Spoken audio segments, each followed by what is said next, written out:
Good morning, all of you. My name is Uma Bhatia, and this is our class of BHIC 133 History program.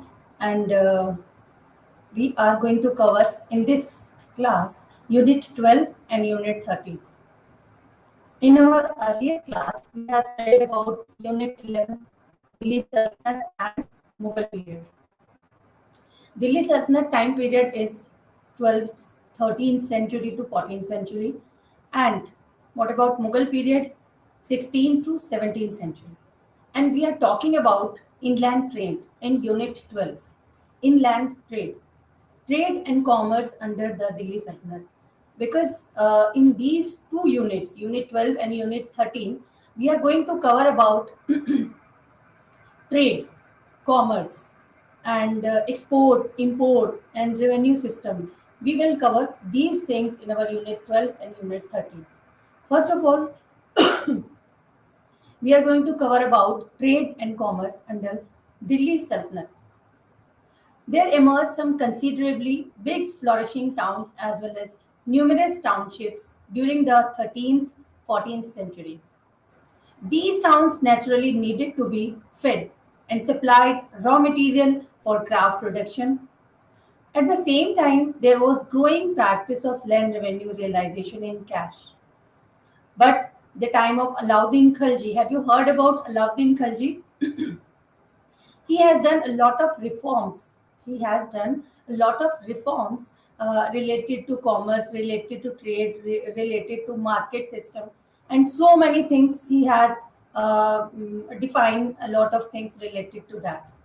And in Alauddin, by the time of Alauddin Khalji, the cash nexus came to be well developed, and the ruling class tended to claim almost the entire peasant surplus by attempting to reduce the share of rural intermediaries, as we have seen in the previous units. Alauddin Khalji has done a lot of things, just like in our earlier class, we have studied about these things also. Alauddin Khilji had fixed all the things rates, had fixed the rates of all the things, just eating the just food material and the clothes material and wearing material and the floor material and all things. He had fixed the rates so that nobody can cheat to anybody like this. Next, inland trade. Inland trade developed at two levels. Two levels means the short distance, village town trades, and in communities of bulk. And second thing is long distance inter town trade in high value goods. Village town trade, as already explained, was a natural consequence of the emergence of towns and realization of land revenue in cash. The urban centers were dependent for supply of food, grains, raw material for manufacturers from the surrounding villages, whereas the villages had to sell the agricultural products to receive cash for meeting the land revenue demand. The peculiar nature of this trade was a one-way flow of commodities. While the town received grains, raw material from the villages in the vicinity, they had no need to send their products in exchange to the villages where were by and large self-sufficient. Inland trade, short distance village town trade, and long distance inter-town trade. Both trades are different. Next is overland trade. Overland trade during the Sultanate period, because in all type of trades we will discuss about firstly Delhi Sultanate period, and secondly we will discuss about Mughal time period. But in during Sultanate period, overland trade was in a flourishing state. Multan was a major trading center for overland trade. India was connected to Central Asia, Afghanistan, Persia through the Multan Quetta road. But on account of repeated Mongol turmoil in Central Asia and Persia, this route was less preferred by the merchants. Less preferred by the merchants. Next is commercial classes. Commercial classes means those classes and those people and those groups who were immersed in the commercial activities, just like trade, just like export, import, market system, and all. These were known as the commercial classes who connected to commerce. Two types of merchants are mentioned in the sources of Delhi Sultanate. First one is Karwanis or Nayaks and Multanis. The merchants specializing in carrying grains were designated by Burni as Karwanis. It can be said that with a degree of certainty that these Karwanis were the Banjaras. Banjaras of succeeding centuries. Banjaras, have you heard about Banjaras?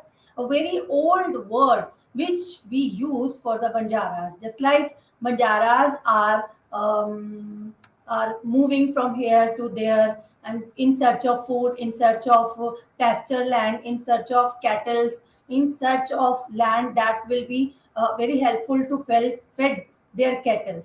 And they were doing a small business, just like handicraft, weaving work, and lot of things just like this. And they move from one place to another after every 6 months, after every 3 months. They were known as Banjaras. As is clear from the Mughal sources, these were organized in groups and their headman was called Nayak.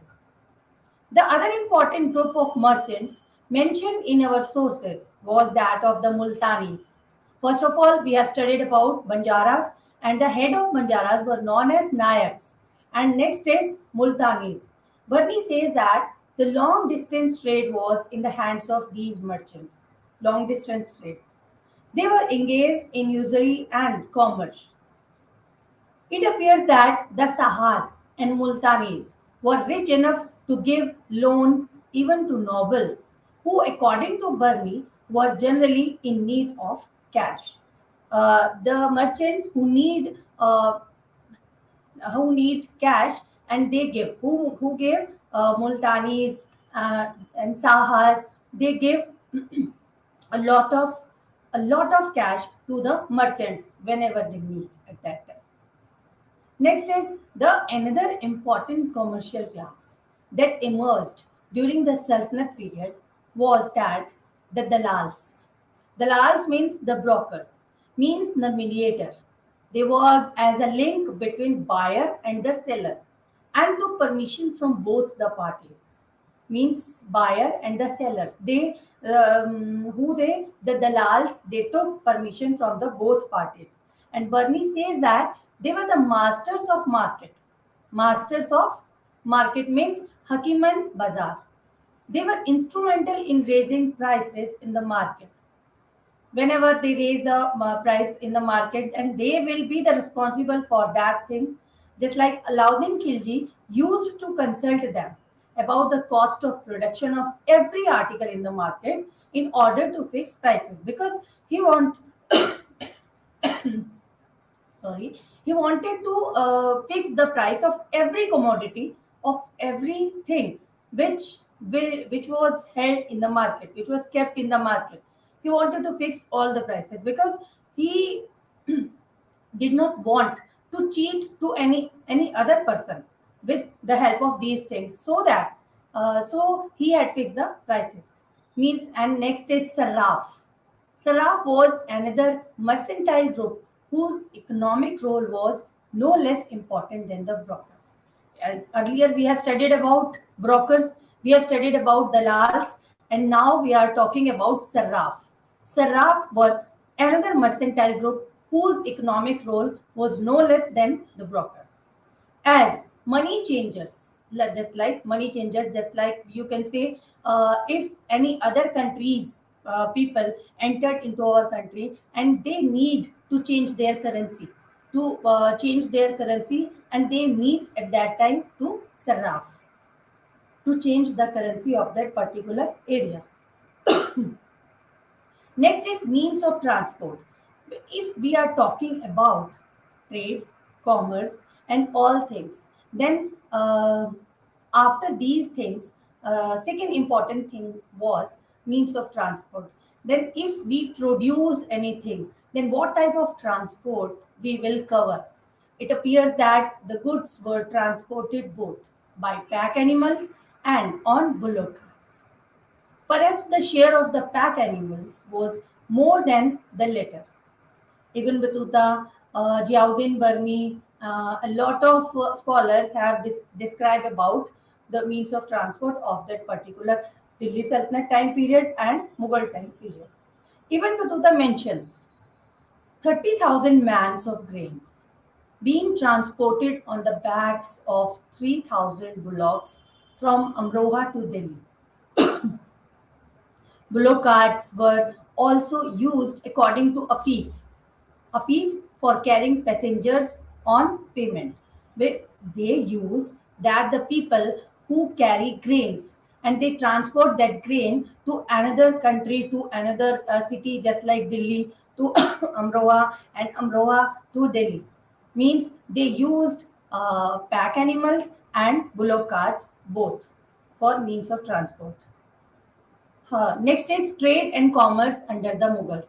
Earlier we have talked about Delhi Sultanate and how they did all the things. Now we are talking about at the time of Mughals how they changed their commerce, their trade under the Mughal period. And in Mughal period we are talking about inland trade. Okay, land revenue.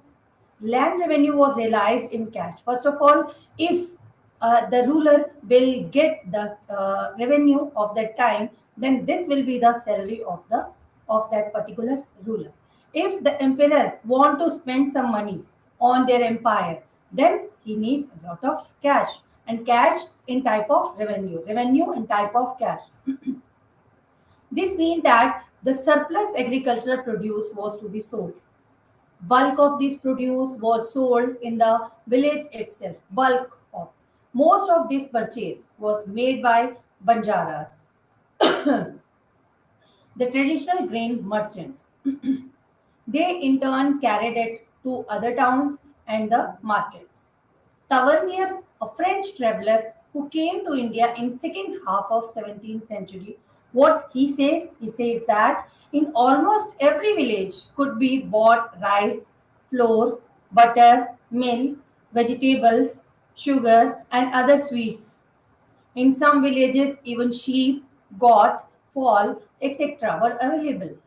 According to him, every big village would have even a saraf or money changer.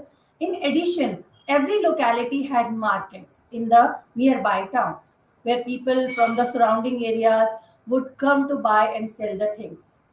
Apart from these regular markets, there were haats and pants where people from the villages could exchange or buy things of their daily need. These hearts or pens were periodic markets, just like Tuesday market, just like Wednesday market, just like Saturday markets. These type of markets called pans and hearts, and these type of markets which were held on a fixed days in a week. Sometimes there were hearts for specific goods. Hearts. Have you heard about Delhi Heart? There were a lot of things, and that is very interesting place to go over there. Hearts and weekly markets. And we have talked about inland trade in Mughal time period. Next is inter-regional trade, means region wise. During the period of our study, trade between different regions of India was quite developed. Considering the time consuming and expensive mode of transport, such large scale inter-regional trade was phenomenally high in volume. Goods produced at one place were carried to long distance of hundreds and in some cases thousands of miles for the purpose of trades. Long distance trade we are talking about. Here products from Bihar, Orissa and some parts of Bengal were brought. Bengal supplied food grains to all parts of the country. Rice and sugar from Patna also brought to the market of Bengal. Textiles. Now we are talking about textiles. Textiles of all sorts from Bihar, Banaras, and Jaunpur could be bought in Bengal. Yes, different things from different region. They trade with each other and they exchange the things with each other. In north, if we are talking about north side, Agra received large quantities of silk from Bengal. Carpets, textiles from Awadh region were taken to Gujarat, Bengal, Patna, Lahore, and Multan. The saffron and wood products and fruits and woolen shawls, etc., from Kashmir found their way to the markets of North, West, and the East India. Kashmir supplied ice to Lahore, Multan, Agra, and Delhi. Paper from Shahjadpur near Allahabad were taken to all parts of country. Paper. Next, how they did their exports and imports, of which states, of which regions they export the things and they import the things. We are talking about 16th and 17th century. The 16th and 17th century also India had a flourishing trade with a large number of foreign countries. The significant aspect of foreign trade during this period is coming of the Europeans. Yes, at the time of Mughals, the Europeans came to India and they trade with each other. This increased India's foreign trade manifold. Most of this trade was in the form of exports of Indian goods, and the imports were very small. Exports, what were exports? Textiles, saltpetre, indigo formed a major share of Indian exports because these type of things were very much famous and very much fond of in other European countries. That's why they export these things a lot of. And other important items were sugar, opium, spices, and other sundry commodities. Next, textiles. Textile production in India had reached new heights during this period. The increasing exports contributed to the increase in production at that time. Next, what is saltpetre? So, saltpetre, one of the important ingredients for making gunpowder, was much in demand in Europe. There are no references to its export in the 16th century. In the 17th century, the Dutch started exporting it from Coromandel coast. Soon, the English also followed that. Next is indigo. Indigo means blue dye. Blue dye was produced in most of northern India like Punjab, Sindh, and Gujarat. The indigo from Sarkhes means Gujarat and Bayana near Agra was much in demand for exports. Prior to its supply to Europe, large quantities of this commodity were exported to Persian Gulf from Gujarat and the Aleppo market from Lahore. Imports. The imports was very less at that time. The exports was very big in a big number at that time.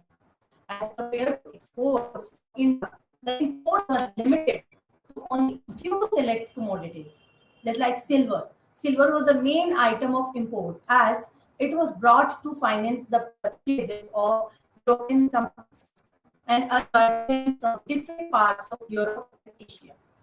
Copper. Copper was imported in some quantity. Lead and mercury were other important commodities brought to India. Silk and porcelain from China was imported into India by the English. Good quality wine, carpets, and perfumes were brought from Persia.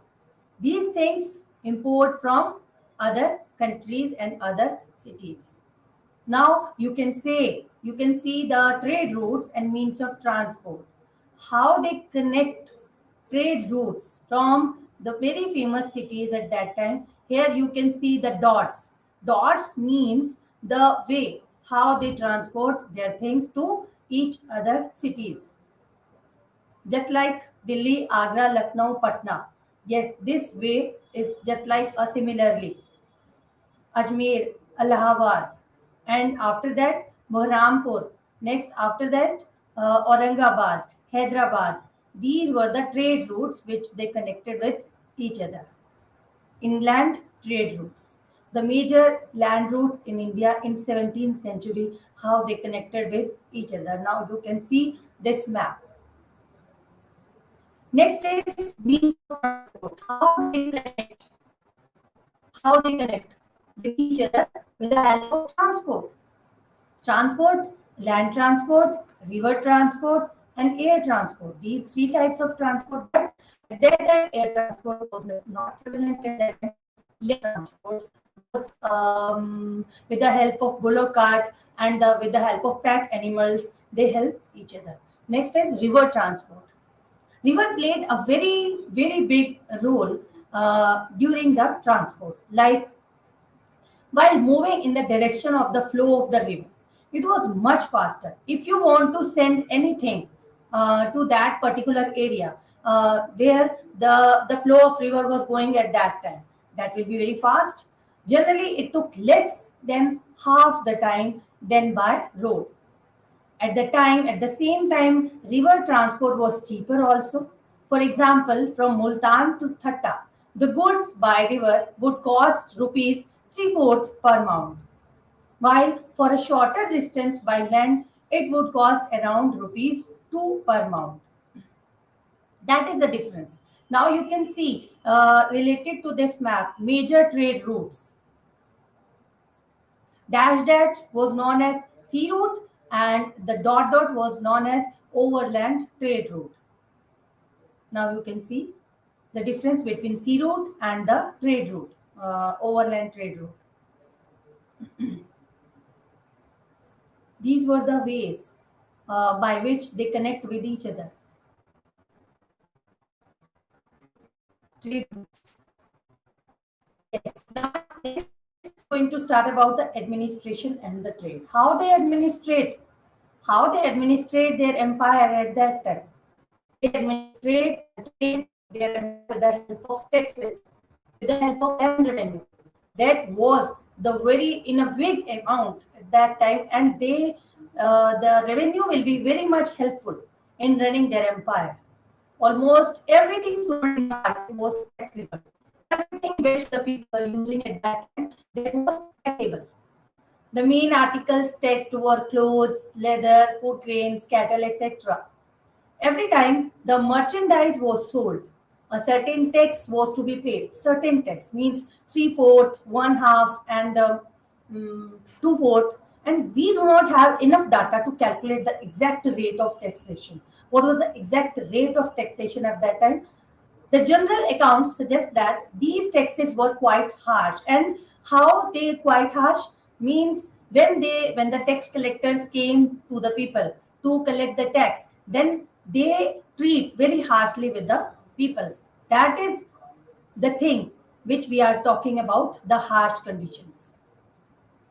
Next is customs and transit duties.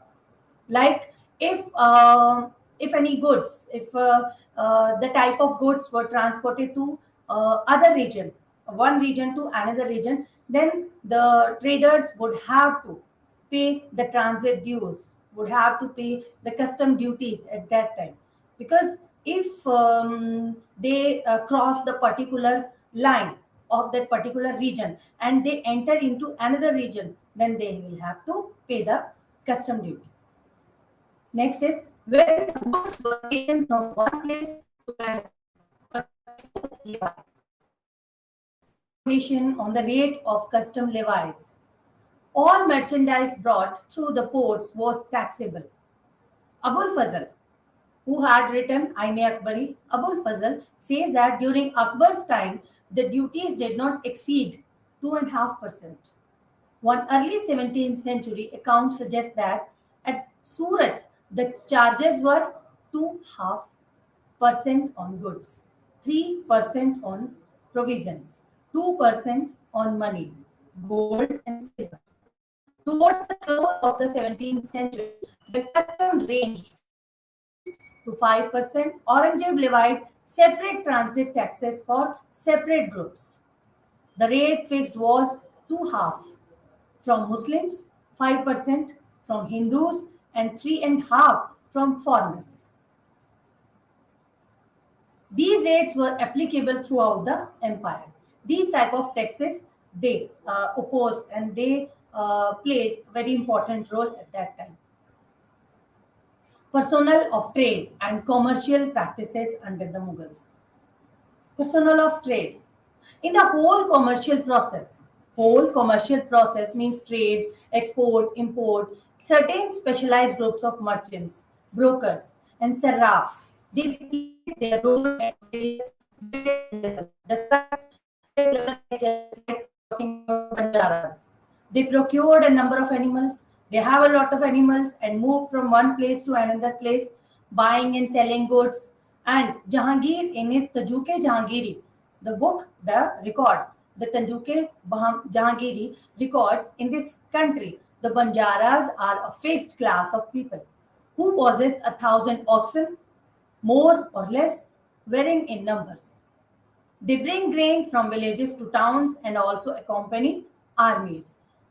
Yes, next is merchants in different regions. Means we are talking about different regions how the merchant activities were prevailing at that time. An important Vaishya. Have you heard about Varna system? Brahman, Kshatriya, Vaishya, Shudra. We are talking about Vaishya caste. An important Vaishya subcaste that is Baniyas were the leading merchants in the North India and Deccan. They belong to Hindu families. Their counterparts were Khalid in Punjab and Kumatis in Golconda. These were type of Baniyas. They were type of Vaishya subcaste. The word Banya is derived from Sanskrit word Vanik. Earlier, we are talking about Vanik. We are discussing about Vanik. At that time, in Mughal period, we are talking about this Banya, meaning merchant. Many of Banyas carried surnames pointing to place of the origin. The Agarwals came from Agora, Oswals from Osi in Marwar. They were no names. Marwar gave probably the highest number of traders who are generally referred to as Marwaris. They were to be found in all parts of India and were the most eminent merchant group. Means we are talking about Vanik, Banyas, Agarwals, Oswals, Marwaris. They were known as merchant communities, and they played a very important role in business in commerce also. Chetis. Chetis was one such group. Just like that, this term is derived from Sanskrit means sage, shreshti. As we talked about Sethi. Sethi means who give loan to other persons when they in need. Perhaps Cheti were very wealthy merchants. The merchants along the Coromandel coast up to Orissa were known as Kling, Komatis. Yes, they were also known as merchant groups. Foreign merchants. At the time of advent of Europeans in India, foreign merchants also indulge over here. Moneylenders and seraf. Moneylenders means the people who had their uh, own lands. And seraf means brokers. No, seraf means money changer. Yes, in large parts of North India, the traditional merchants played a role as traders. In villages, we hear about lending money to individual peasants to pay land revenue. If the peasant is not able to pay the land revenue, they give help. Okay, they give loan to the particular peasant and they take interest from that on that particular money. In towns and bigger places, also, merchants acted as money lenders. Another category among the personnel of trade which played a significant role was that of sarrafs. Sarraf means money changers, bankers, and the traders of gold, silver, and jewelry. The first two functions need some elaboration. Next is brokers. Who are known as brokers? Brokers are the last. The last brokers, a specialized mercantile professional trading group, seem to have been active in the wake of Turkish conquest of North India. When Turkish entered into North India, the help of these, they were as various activities and transactions. With increasing interregional, the foreign trade, they became crucial. Merchants from foreign and regions dependent on them. Commercial practices. how they practice their commercial things with each other, just like money lenders, just like bankers. They use all things just like during this period, hundis or bills of exchange became an important part of monetary transaction. Means hundis. Hundis was a paper document promising payment of money after a period of time at a certain place. To begin with, the practice started because the problems involved in carrying large amounts of cash for commercial transactions. The merchants interested in carrying cash to a particular place would deposit it with a saraf who would issue a hundi to the merchant banking, usury, rate of interest, and partnership. Hundi. Understood? Next is banking. How they connect with each other with the help of banking. Means when the Sarraf, apart from issuing bills of exchange, also received money for safe deposit, this was returned to the depositor on demand. The depositor was paid some interest on his deposits. The rate of interest payable to depositors kept changing. The rates available for Agra, just like this is an example for 1645 and Surat for 1630 works out to be approximately 9.5% per annum. That is a big amount. Bankers in turn would give money on loan to the needy on a higher rate of interest. When the people in need and they take a higher rate of interest from them. We get a number of references where state officers gave money from treasury to these bankers and kept the interest with them. Usury and rate of interest, money lending for personal needs and commercial purposes was an specialized practice. Much of trading was conducted through the money taken on interest generally, the sarraf and the merchants both indulge in money lending. Sometimes the money lenders were called sah, a distinct category that is known as sah. The loans were taken from various purposes. The money was taken on loan by peasants for paying revenue and repaid at harvest. Nobles enjoyed for the day-to-day expenses and repaid at the time of revenue collection. Money lending for business purpose was also very common at that time. Money lending. Next is insurance. As the time present time, we things just like this in the Delhi Sultanate period and in Mughal period at the time of trade, at the time of political activities, they also did these activities like and in practice prevalent in India on a limited scale was that of insurance or bima. In many cases, the sarraf used to take responsibility for the safe delivery of goods. The English factory records also refer to the insurance of goods, both inland and overseas also.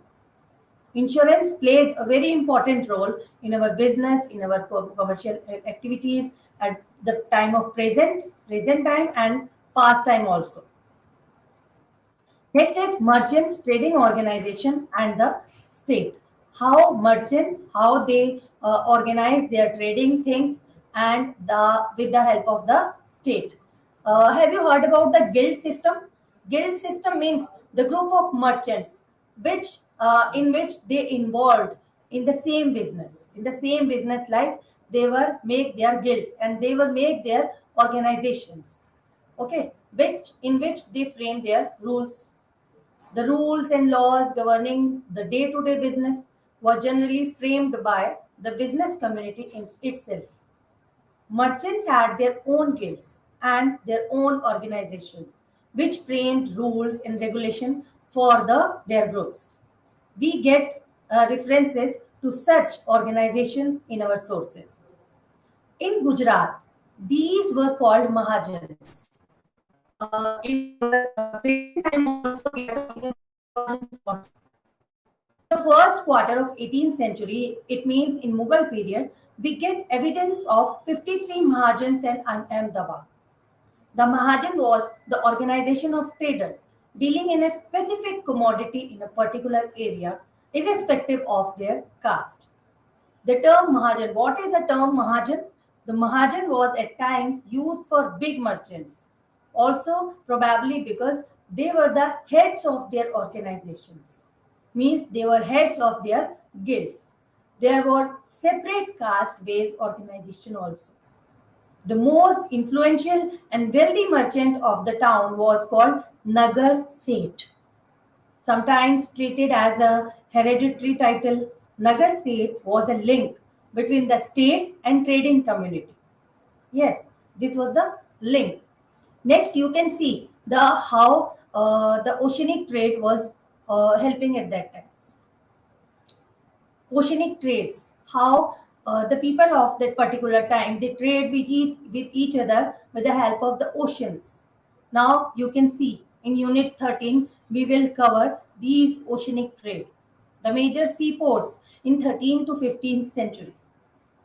In this you can see the oceanic trade, just like Maldives Island, Colombo, Cochin, Calicut, Bhatkal, Goa, Daman and Diu. They were connected with each other. They were known as oceanic trade. They connected to each other from one place to another. They export, they import their things with each other, just like Ceylon, Nagapattinam, Masulipattnam, just like Hooghly. This because we are talking about can you see the south portion and center portion and south portion of India, they connected with each other. Okay, next we are going to start about the request made by Zamorin of Calicut in 1498 to Vasco da Gama gives a clue to commodities. Have you heard about Vasco da Gama? In 1498, he found Calicut, the port of Calicut. The clue to the commodities that were imported into the Malabar and Konkan coast. Yes, you can see the Malabar and Konkan coast in this map. Malabar coast and the Konkan coast. Next is he had asked for gold. Who had asked? Vasco da Gama.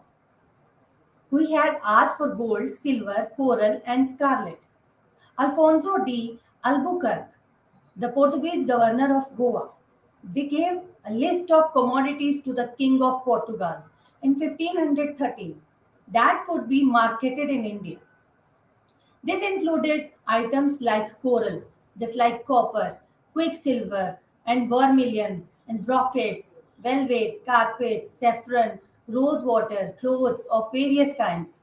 All these items were not from Portugal, but the Portuguese started procuring them from various places, just like Flanders, just like Germany, England, and other European countries. For example, damask, lead, and cinnabar, gold from Sofala, French and English linen clothes, Ellen stone, tin, opium, steel, Genoa, velvet, scarlet from Florence, red cloth from London, clothes from Holland, and raw and worked corals, etc., were brought to India. Yes, from these sea routes, oceanic trade routes, they connected with each other, just like they export and they import all the things with each other. That is the connection of these countries with each other. Next, we are talking about North and Western India. Northern India and Western India, just like we are talking about indigo, and the Europeans were very much fond of indigo at that time, and they export indigo a lot of indigo textiles of various types, and the silks and the items like handicraft made of tortoise shells, etc., were collected from northwestern India from for export to Portugal. Taffeta was one of the expensive export varieties. Satin, chintz, malmal, striped cotton clothes, and the cambric muslin, silk scarf, Golconda muslins, and various other variety of silks. Products available in Chaul, Dabhol, and the ports of Gujarat. They were exported to Portugal. Silk, Chaul, Darbol exported to Portugal because the Portuguese were very much fond of these things from connected to India. Among these items, silks were produced in places just like Behranpur, Balaghat, chins in Cambay, calico in vicinity of Daman, and Guinao in Cambay and Balaghat. Textile products increased in the 17th century. They connected with these things, and they import these things from northwestern part of India, and they were very much fond of these things, just like silks, just like various type of handicraft.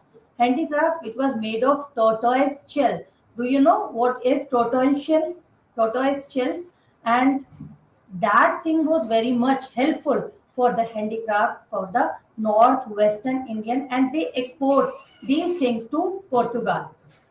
Cotton clothes very much famous in India, and they export cotton, silk, muslin, and malmal and the satin. These clothes were very much famous in other countries, just like they export.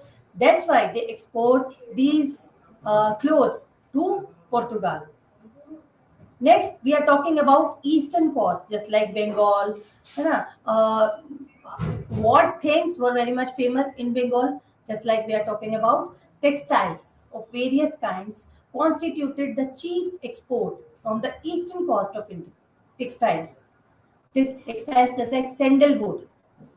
Sandalwood from the Coromandel was an important item of export to Portugal. Sandalwood, very big fragrance which came from sandalwood, and that is very helpful in the trading system with the Coromandel and with the Portuguese. And that next is spikenard was cultivated in Bengal, and this was brought to Cochin to be exported to Portugal. The most expensive item of export from this region was pearl. Very expensive pearl, chiefly collected from the pearl fishery coast. Pearl fishery coast near Coromandel. Near Coromandel coast, they collect the very precious thing, very precious metal that is known as pearl, and they export this into Portugal. Embroideries from Bengal were exported by the Portuguese. Embroidery from Bengal exported by the Portuguese. Ginger, ginger in conserve, myrobalance, butter, oil, wax, rice. These were the things, the other commodities that were collected from Bengal, and they export this to other countries. Yes, in the eastern coast, these type of things were very much famous. That's why Bengal. Famous things in Southeast Asia. Various type of spices. Have you heard about spices? Yes, various type of spices that are very much tasty and very much tasty, and the taste of spices in India that is different from other country. Various types of spices were collected from Ceylon and other Southeast Asian regions. For example, Malacca, Java, furnished pepper for export, and another is Moluccas. Moluccas produce good variety of cloves. Cloves is also a type of spice. The best sort of cinnamon was flourished by Ceylon, formed for export to Lisbon. Timor and Tenserim produced good variety of sandalwood, which was carried by the Portuguese to Lisbon. Sumatra provided stealing wax for Portuguese consumption. These were the things they connected with each other. Portuguese, Lisbon, how they import that things from their countries. Just like spices was very famous in India, spices are very famous in India. Next, how they finance. How they finance with each other. With the help of coins, with the help of bankers, with the help of what things? Finances of Portuguese trade. How they finance. they import things, and what the economy, what the exchange system between them, like European merchant financiers. Indian commodities also attracted the German financiers and merchants. Indian commodities also attracted the German financiers and the merchants. However, the Portuguese king welcomed them with open arms, for he was difficult to finance the Oriental enterprise on his own. That's why he welcomed them with open arms. Since copper was given in part payment for Indian commodities, especially pepper and other spices, large quantity of copper was needed for transactions. Some of the German merchant financiers, like the Fuggers, had a monopoly over the production of copper in Europe. This turned out to be of great use for trade with India. The German financiers could fit out their vessels, entrust cash and commodities to India House in Lisbon to be taken to India under the Portuguese flag, and they buy the commodities from Lisbon according to the terms and the conditions of the contracts signed.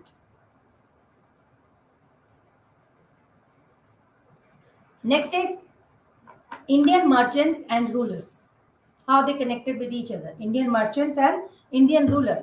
Several Indian merchants supplied commodities to Portuguese on credit when the latter did not have cash or commodities to furnish to exchange.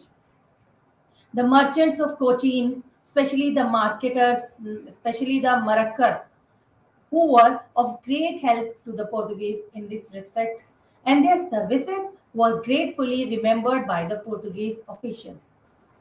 Sometimes the Portuguese king was persuaded to grant some privileges to such merchants. Khwaja Shamsuddin Gilani, who had settled down in Sinanor after his services to the kingdom of Bijapur, was often helpful to Portuguese in finding necessary funds on loan. Next, nature of Portuguese trade with India. How they trade, how the Portuguese trade with India. What was the nature? Had they monopoly on trade? The Portuguese demanded monopoly of trade. The treaties concluded with the Indian rulers specifically mentioned this. The setting up of Portuguese fortresses or strategic places, surveillance by their patrolling vessels, and passes for ships were made to establish monopoly of trade in Asian waters. Next is trade of Indian rulers and the merchant. Trade of Indian rulers with the merchants.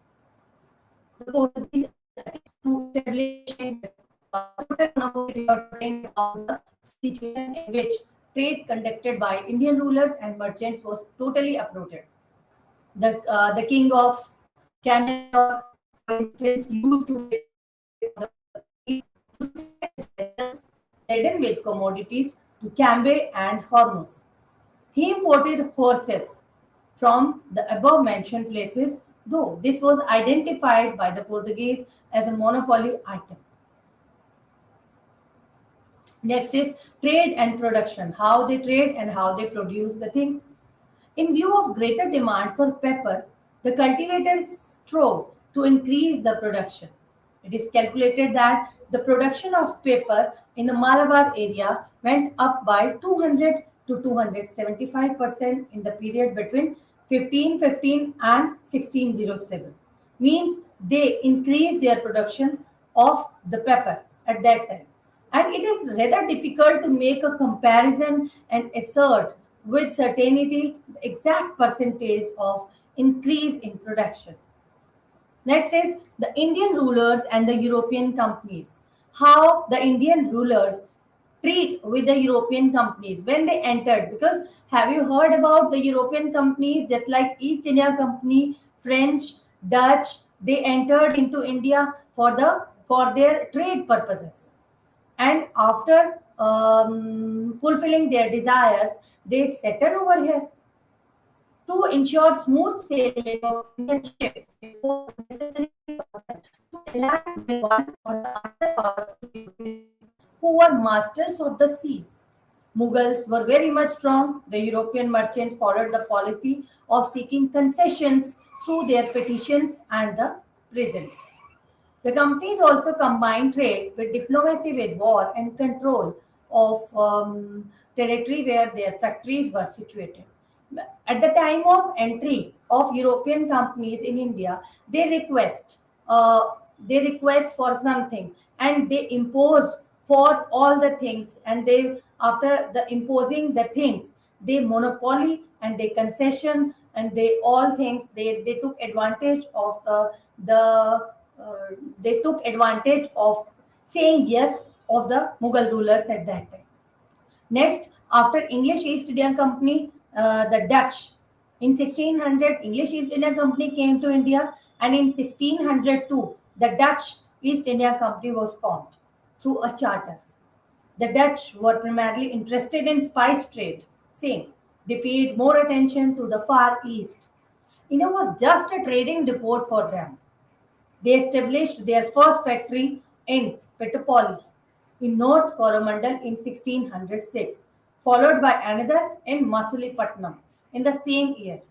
They established their factories at Pulikat in 1610, established their factory in Cambay, Surat, Agra, Hariharpur, Patna, Decca, Udaiganj, and so on. The Dutch got favorable response from the rulers of Golconda. They granted them concessions to trade on payment of 4% custom duty on their exports and the imports. Next, the English came to India after Dutch, because we have talked about Dutch, and the company was also given exemption. The company, which company? The Dutch company was also given exemption from duty on cloth. How much they have given exemption? About near about 12% duty on cloth. In 1612, the duty of 4% was commuted into a fixed payment of 3,000 pedagogues annually. Means when Dutch entered into India and the Portuguese entered into India and the East India Company entered into India. But after these all companies, the English East India Company stable in India at that time, and they ruled near about more than 200 years. English East India Company. Next, English East India Company. Association of Adventurers was formed to trade with the East. This company, popularly known as East India Company, got a royal charter with the trade by Queen Elizabeth on 31st December 1600. In 1608, the English merchants decided to open their first factory at Surat. In 1619, they succeeded in establishing factories at Agra, Ahmedabad, Broch. In South India, English opened their first factory at Masulipattnam in 1611. In 1626, another factory was opened at Aramgaon. In 1639, they got Madras on lease from the local Raja. After that, they fortified it, which came to be known as Fort St. George. They acquired the island of Bombay in 1668, fortified it soon after. It was soon to supersede Surat. They seized Surat as the headquarters of company on the western coast. Sir Thomas Roe in 1615. This was sent to Jahangir's court, and he tried to take advantage of the naval weakness of Indian rulers, because they knew about the naval weakness of Indian rulers. They harassed the Indian traders and the ships, and these pressure resulted in the issue of another farman by which the English merchants got right to open factories in all parts of Mughal Empire. The English success led to an English-Portuguese conflict. Between English and Portuguese conflict, and in these conflicts, the English got success at that time, 1620 to 1630, to advantage of English. And after this, during Aurangzeb reign, we noticed some changes in Mughal East Company relation. How? By this time, the English company with fortified settlements at Madras, Bombay felt stronger. The rulers of Golconda also maintained friendly relation with the English company. That's why they got benefit. They got benefit to open the companies in Mughal India. In 1632, the ruler of Golconda issued a farman by which they were allowed to trade freely in the ports belonging to Golconda on the payment of 500 pagadas, irrespective of volume of trade. This certainly gave a great boost to English trade in the Coromandel region. That's why they got benefit with this. Next is French. The French were latecomers to Eastern trade. The latecomers, who were latecomers? The French were latecomers to the Eastern trade. The French East India Company was founded in 1664. The first French factory was established in Surat in 1668. And in 1669, the French established their second factory at Masulipatam. In 1673, they got Pondicherry. And 1674, the Nawab of Bengal granted them a site near Calcutta, where in 1690 to 92, they built the town of Chandranagore. The French had to face the wrath of the Marathas in Shivaji. The French had to face the wrath, the angers of Marathas as early as 1677. French commander, later Director General of French Affairs in India, Martin. Martin was readily acknowledged the authority of Shivaji and agreed to pay him an amount of in the lieu of license to trade in his dominions because they wanted to trade in the dominion of the Marathas and in Marathas, especially at the time of Shivaji. Shivaji accepted the French request on the condition that they would not participate in military operations against him. Means they will not treat any military operation against Marathas. On behalf of this, that time Shivaji accepted the French request. In 1689, the French got permission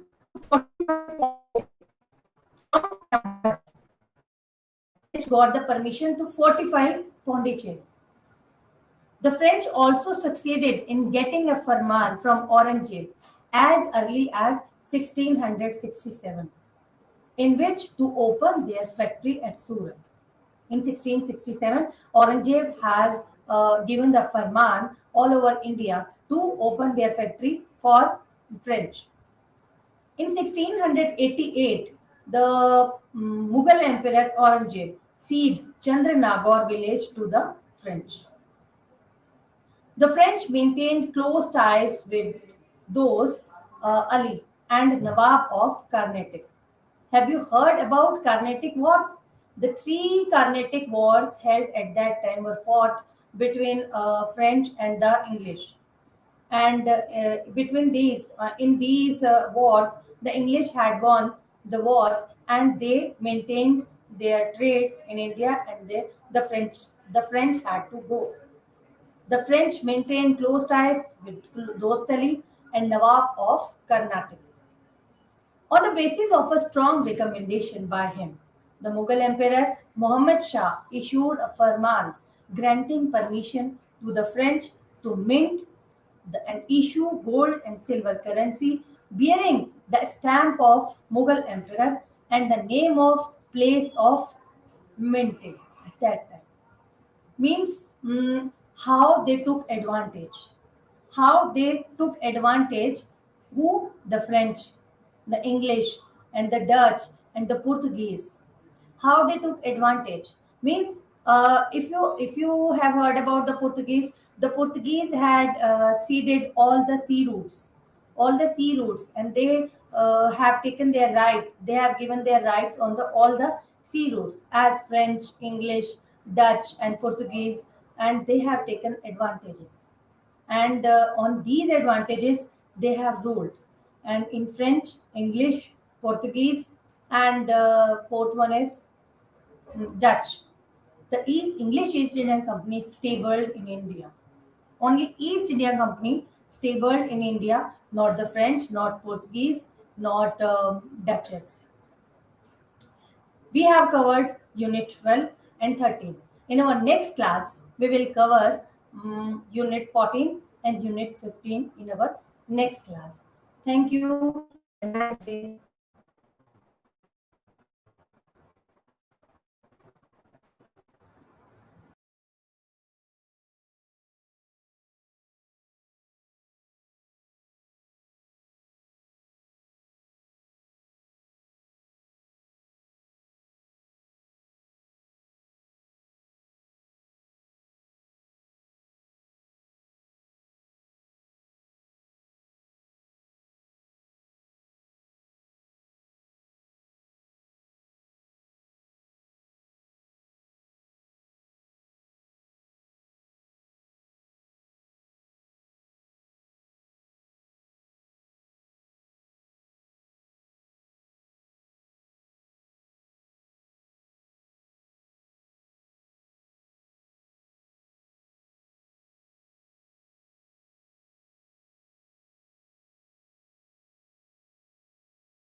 industrial growth and policy, పారిశ్రామిక రంగ వృద్ధి మరియు విధానాలు.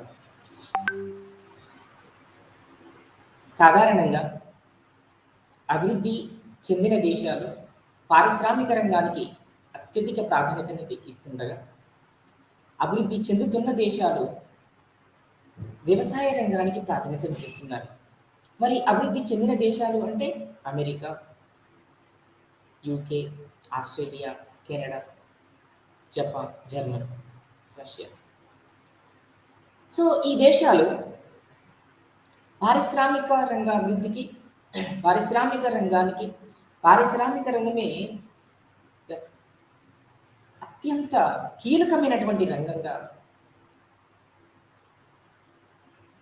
ఆయా దేశాలలో క్రియాశీలకమైనటువంటి పాత్రను పోషిస్తుంది. మరి అసలు పారిశ్రామిక రంగం అంటే ఏంటిది? దేనిని పారిశ్రామిక రంగం అనాలి అంటే చిన్న తరహా కుటీర పరిశ్రమలు, చేతి వృత్తులు లేదా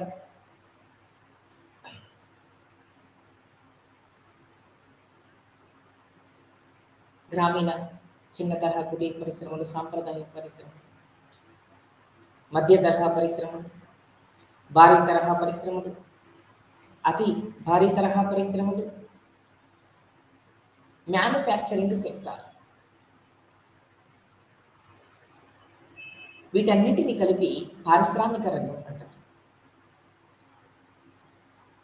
దీనినే ద్వితీయ రంగం అని కూడా అంటారు, సెకండరీ సెక్టార్. భారతదేశంలో స్వాతంత్రానంతరం 2వ పంచవర్ష ప్రణాళికని ప్రారంభించే సమయంలో పారిశ్రామిక రంగాభివృద్ధికి, భారీ పరిశ్రమలకి అధిక ప్రాధాన్యత ఇవ్వడం జరిగింది. అంటే స్వాతంత్రానంతరం మొదటి పంచవర్ష ప్రణాళికకి కాలానికి వ్యవసాయ రంగం అభివృద్ధి, నీటిపారుదల రంగం అధిక ప్రాధాన్యత ఇవ్వగా, 2వ పంచవర్ష ప్రణాళిక పారిశ్రామిక రంగ అభివృద్ధికి మరియు భారీ తరహా పరిశ్రమలకి అధిక ప్రాధాన్యత ఇవ్వడం జరిగింది. అంటే 2వ పంచవర్ష ప్రణాళిక కాలంలో నుండే పారిశ్రామిక రంగ అభివృద్ధికి కావలసినటువంటి కట్టుదిట్టమైనటువంటి చర్యలు తీసుకోవడం జరుగుతుంది. ఈ కాలంలోనే 2వ పంచవర్ష ప్రణాళిక కాలంలోనే Bhilai iron and steel industry, Durgapur iron and steel industry, Rourkela iron and steel industry, Bokaro iron and steel industry, after Visakha iron and steel industries. ఈ పరిశ్రమలకి నిర్మాణానికి, అభివృద్ధికి, పారిశ్రామిక రంగాన్ని పటిష్టవంతం చేసేందుకు 2వ పంచవర్ష ప్రణాళిక కాలంలో ఈ పరిశ్రమల స్థాపనకి అంకురార్పణ జరిగింది. మరి వ్యవసాయ రంగం తర్వాత పారిశ్రామిక రంగం కీలకమైనటువంటి భూమికను పోషిస్తుంది అభివృద్ధి చెందుతున్నటువంటి దేశాలలో. మరి మన దేశంలో బ్రిటిష్ వారి పరిపాలనకి పూర్వం, బ్రిటిష్ వారి పరిపాలన కాలం, బ్రిటిష్ వారి పరిపాలన అనంతరం, స్వాతంత్రానంతరం అని 3 రకాలుగా మనం చూసినప్పుడు, మరి బ్రిటిష్ వారికి రాక పూర్వం చేతి వృత్తులు, చిన్న తరహా పరిశ్రమలు, మధ్య తరహా పరిశ్రమలు, గ్రామీణ పరిశ్రమలు, అద్దకం, చేతి వృత్తులు తోటి, ఈ పరిశ్రమల తోటి గ్రామీణ వ్యవస్థ ఒక పరిపక్వతను సాధించినటువంటి సందర్భం. కాబట్టి బ్రిటిష్ వారు భారతదేశంలో కూడా వ్యాపారం పేరుతోటి అడుగుపెట్టి ఇక్కడ అధికారం చెలాయించి చేజిక్కించుకొని మరి మొత్తం ఆర్థిక వ్యవస్థని వారి ఆధీనంలోకి తీసుకోవడం జరిగింది. ఇది ఒక ఆర్థిక దోపిడీలో ఒక భాగమే. దీనిని ఎదిరించడానికి పనిచేసిన వాళ్ళు, ప్రజలను చైతన్యవంతం చేయడానికి కంకణం కట్టుకున్నటువంటి నాయకులను, చైతన్యవంతులను బ్రిటిష్ వారు చాలా చిత్రహింసలకి గురి చేసి వాళ్ళను జైళ్ళలో పెట్టి మరి నరి రోడ్డు పైన వాళ్ళని బ్రిటిష్ వారు ఎన్నో రకాలుగా దమనకాట సృష్టించడం జరిగింది. కారణం ఏంటి అంటే అది ఆర్థిక దోపిడీలో ఒక భాగంగా చేశారు. కాబట్టి వ్యవసాయ రంగంతో పాటుగా పారిశ్రామిక రంగం కూడా చాలా చిన్న భిన్నమైపోయింది బ్రిటిష్ వారి పరిపాలనా కాలంలో. ఆర్థిక దోపిడీ జరిగింది, వనరుల దోపిడీ జరిగింది, సంస్కరణలు లేకుండా పారిశ్రామిక వ్యవసాయ రంగాల అభివృద్ధికి ఎటువంటి చర్యలు తీసుకోకుండా మరి ఒక విధంగా చెప్పాలంటే ఉన్న దేశంలో ఉన్నటువంటి మొత్తం సంపదనంతా కూడా కొల్లగొట్టారు అనేటువంటి అంశం ఇక్కడ మనం గుర్తుంచుకోవచ్చు. ఏది ఏమైనా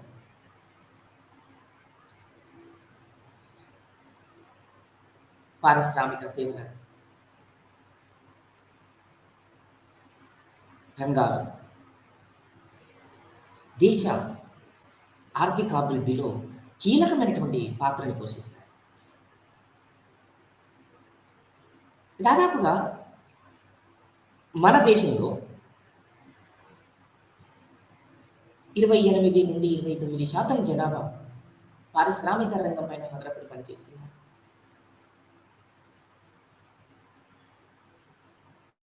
మరి పారిశ్రామిక రంగం అనేది వ్యవసాయ రంగం తర్వాత అత్యధిక జాతీయ ఆదాయాన్ని అందిస్తుంది. ఇక మొదటి స్థానం సేవల రంగంగానే మనం గమనించాలి. దాదాపుగా 25%, 26% జాతీయ ఆదాయం పారిశ్రామిక రంగం నుండి తీసుకోబడుతుంది. మరి పారిశ్రామిక రంగానికి ప్రభుత్వం కట్టుబడి ఉందా, పనిచేసిందా అంటే కొంత మేరకు 1948లో మొట్టమొదటి పారిశ్రామిక విధాన తీర్మానాన్ని ప్రవేశపెట్టడం జరిగింది. ఈ 1948 పారిశ్రామిక విధాన తీర్మానం ప్రకారం పరిశ్రమలని 4 రకాలుగా వర్గీకరించారు. ప్రభుత్వ రంగ పరిశ్రమలని, ప్రైవేటు రంగ పరిశ్రమలని, ఇటు ప్రభుత్వ ప్రైవేటు రంగంలో కలిసి పనిచేసేటువంటి పరిశ్రమలని, ఇతరత్ర పరిశ్రమలని, 4 రకాలుగా పరిశ్రమలని వర్గీకరించడం జరిగింది. ఇది మొట్టమొదటిసారిగా పారిశ్రామిక రంగ అభివృద్ధి కోసం ప్రభుత్వం తీసుకున్నటువంటి ఒక యాక్షన్ ప్లాన్గా దీన్ని మనం చూడవచ్చు. ఆ తర్వాత 1956లో రెండవ పారిశ్రామిక విధాన తీర్మానాన్ని ప్రవేశపెట్టడం జరిగింది. ఇది కూడా రెండవ పంచవర్ష ప్రణాళిక కాలం ప్రారంభమే అని చెప్పుకోవాలి, గుర్తుపెట్టుకోవచ్చు. మరి ఈ సమయంలో దాదాపు ఇటు వ్యవసాయ రంగంతో పాటుగా పారిశ్రామిక రంగ అభివృద్ధికి పెద్దపీట వేస్తూనే 1956లో రెండవ పారిశ్రామిక విధాన తీర్మానాన్ని ఏర్పాటు చేసుకోవడం జరిగింది. దీనిని ఆర్థిక రాజ్యాంగం అంటారు, ఎకనామిక్ కాన్స్టిట్యూషన్ అంటారు. ఈ పాలసీ ప్రకారం మొత్తం పరిశ్రమలని 3 రకాలుగా విభజించారు. జాబితా ఏ, జాబితా 2, జాబితా C. Category A, category B, category C అని.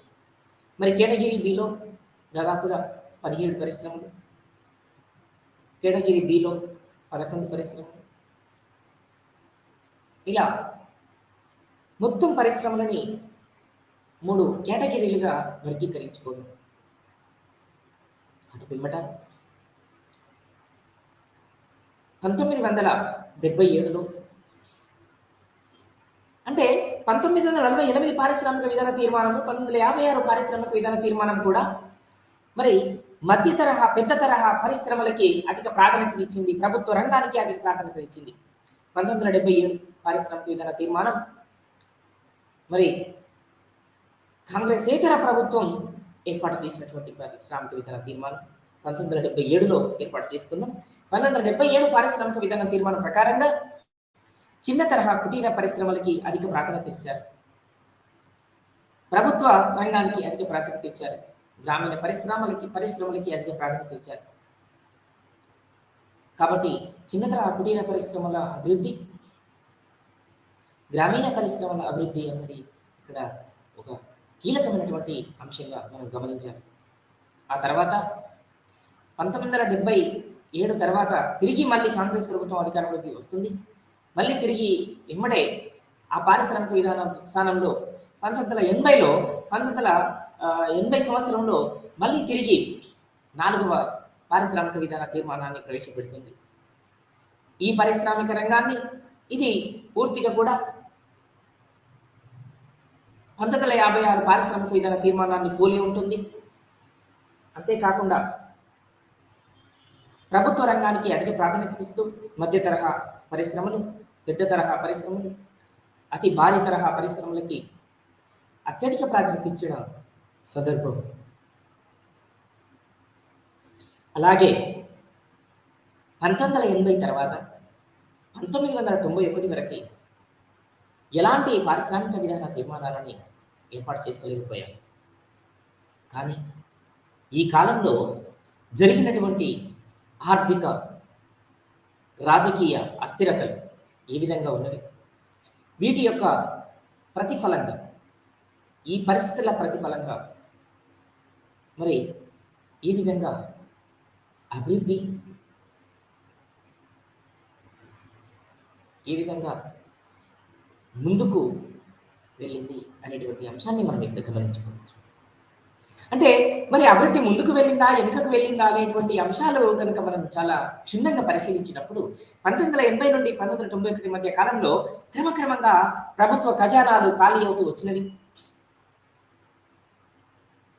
రాజకీయ అస్థిరతకు కొంచెం కొంచెం పరిస్థితులు దోహదపడినవి. విదేశీ మారక నిల్వలు కూడా పూర్తిగా అడుగంటిపోయినటువంటి సందర్భంగా మనం గమనించాలి. ప్రభుత్వానికి ఎవరు కూడా అప్పు ఇవ్వడానికి విదేశాలు కూడా అంత ముందుకు రాలేదనేటువంటి అంశాన్ని మనం గమనించాలి. ఈ సమయంలోనే దాదాపుగా పివి నరసింహారావు 4వ ప్రధానమంత్రిగా బాధ్యతలు తీసుకుంటాడు. దేవేగౌడ, ఐకే గుజరాల్, ఆ తర్వాత చంద్రశేఖర్ మేబీ, ఆ తర్వాత పివి నరసింహారావు అపార చాణక్యుడు ఉంటారు. ఉమ్మడి ఆంధ్రప్రదేశ్ రాష్ట్రం నుండి వరంగల్ జిల్లా కరీంనగర్ జిల్లా వంగర గ్రామం నుండి ప్రపంచ దేశాలకి గుర్తింపు తీసుకొచ్చే విధంగా భారతదేశంలో కూడా న్యూ ఎకనామిక్ రీఫార్మ్స్, నూతన ఆర్థిక సంస్కరణలని భారతదేశానికి ఒక గుర్తింపు తెచ్చుకునే విధంగా, అంటే అప్పుడు 1991కి ముందున్నటువంటి పరిస్థితులు ఏవైతే ఉన్నాయో, ఆర్థిక అస్థిరత, రాజకీయ అస్థిరత, సామాజిక అస్థిరత, ఈ పరిస్థితుల నుండి భారతదేశాన్ని గట్టెక్కించాలి, బయటపడేయాలి. అంతేకాకుండా తిరిగి ఈ పరిస్థితుల్లో మళ్ళీ భారతదేశం ఎదుర్కోకూడదు అనేటువంటి ఒక అంశాన్ని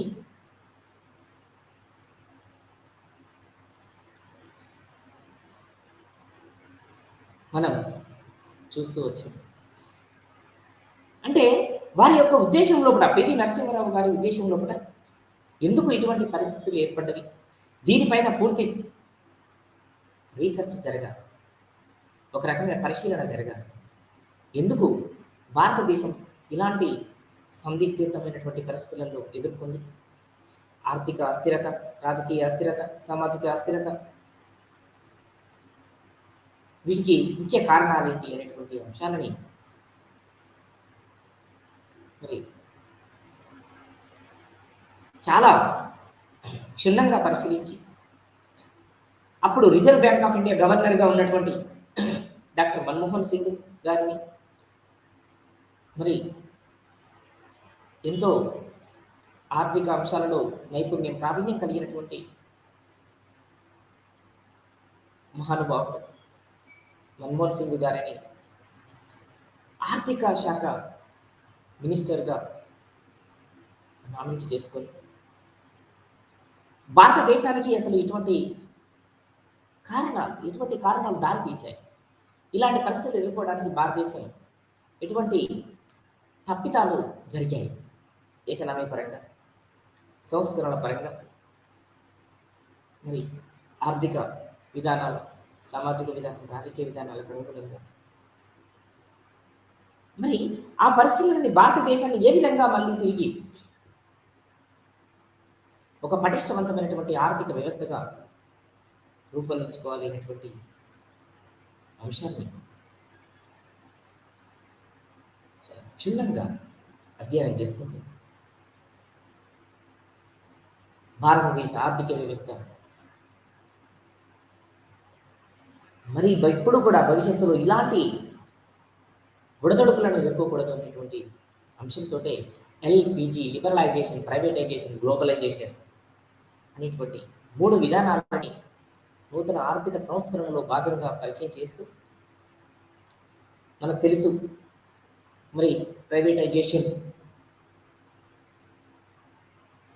లిబరలైజేషన్, గ్లోబలైజేషన్, ప్రపంచీకరణ అంటే ఏంటిది? మరి ప్రపంచీకరణలో భాగంగా world become a global village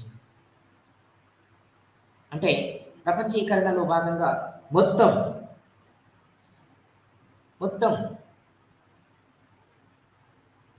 ఆర్థిక కార్యకలాపాలు అన్నీ కూడా అన్ని దేశాలు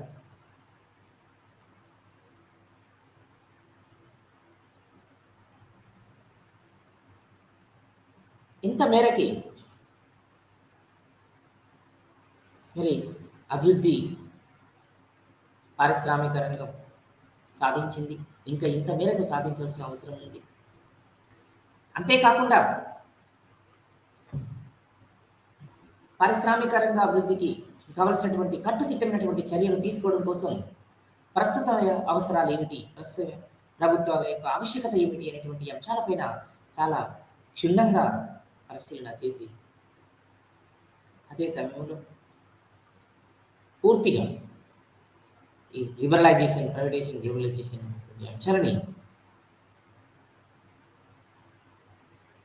అధ్యయనం చేస్తుంది పారిశ్రామిక రంగ అభివృద్ధి కోసం. మరి గ్రామీణ ప్రాంతాల నుండి పట్టణ ప్రాంతాల వరకు ఎటువంటి అంశాలు ఉన్నవి, వాటిని అధిగమించడం కోసం ఏ విధంగా ప్రభుత్వాలు నిర్ణయాలు తీసుకోవాలి, విధానాలు తీసుకోవాలి, ఏ విధంగా అమలుపరచాలి అనేటువంటి అంశాలను అధ్యయనం చేశారు. ఆ సమయంలోనే మన దేశంలో ఉన్నటువంటి బంగారు నిల్వలని మరి ఇతర దేశాలకి, ఇంగ్లాండ్ అయినటువంటి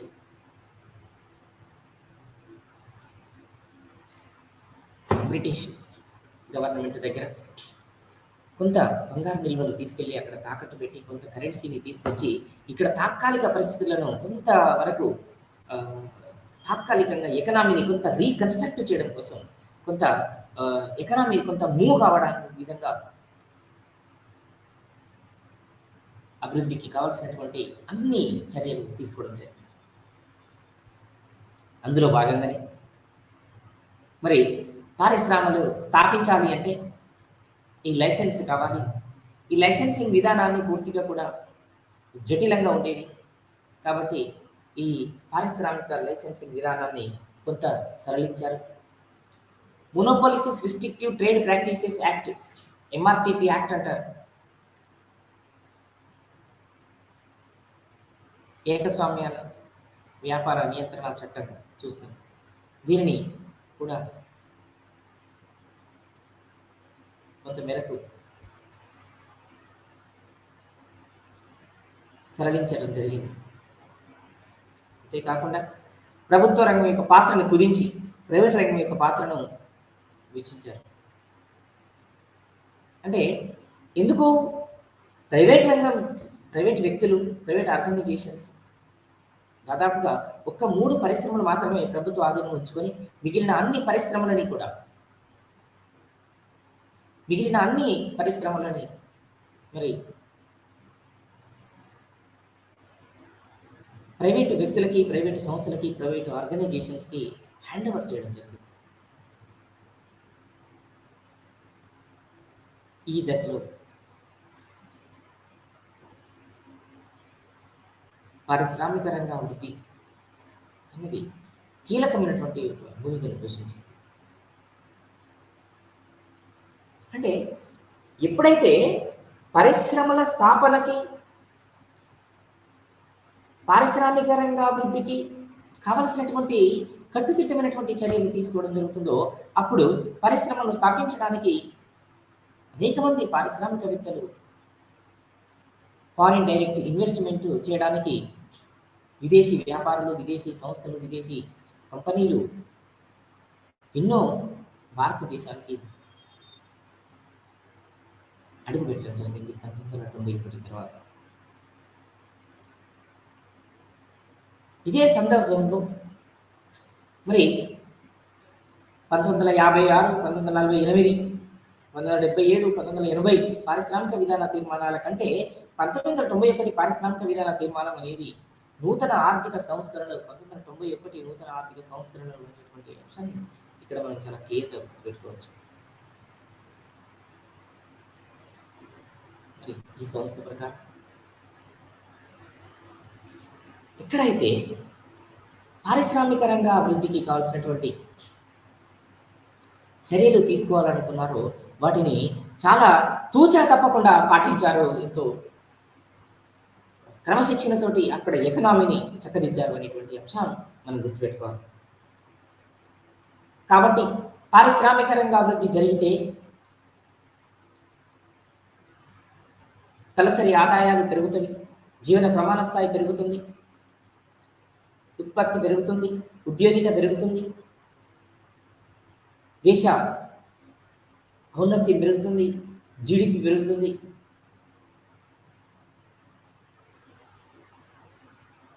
అనేక రకమైనటువంటి అంశాలు ఆధారంగా పారిశ్రామిక రంగ అభివృద్ధి అన్నది ఒక్క పారిశ్రమల అభివృద్ధి కాకుండా మొత్తం ఆర్థిక వ్యవస్థలో ఉన్నటువంటి అన్ని పరిశ్రమలు కూడా కావలసినటువంటి లైసెన్సింగ్ విధానాలను కావచ్చు, ఎంఆర్టీపీ చట్టాన్ని సరళింపు చేయడం కావచ్చు, ప్రైవేటు సంస్థలకి, ప్రైవేటు రంగానికి పెద్దపీట వేయడం కావచ్చు, ప్రభుత్వ సంస్థలకి, పరిశ్రమలకి మరి ప్రైవేటు సంస్థలకు హ్యాండ్ ఓవర్ చేయడం కావచ్చు. ఇలా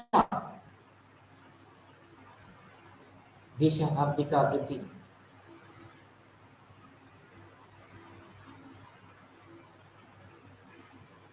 అనేక విధాలుగా ఆలోచించుకుంటూ పోయింది.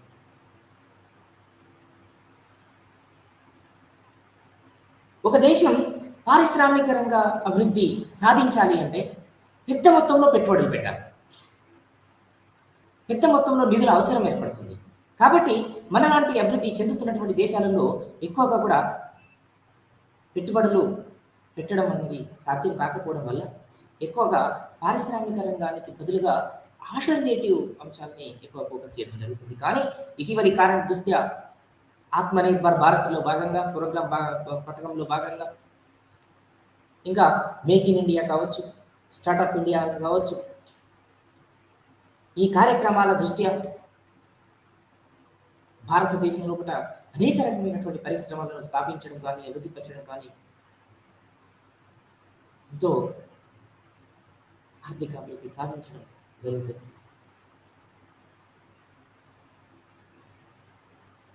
సాధారణంగా ఒక దేశం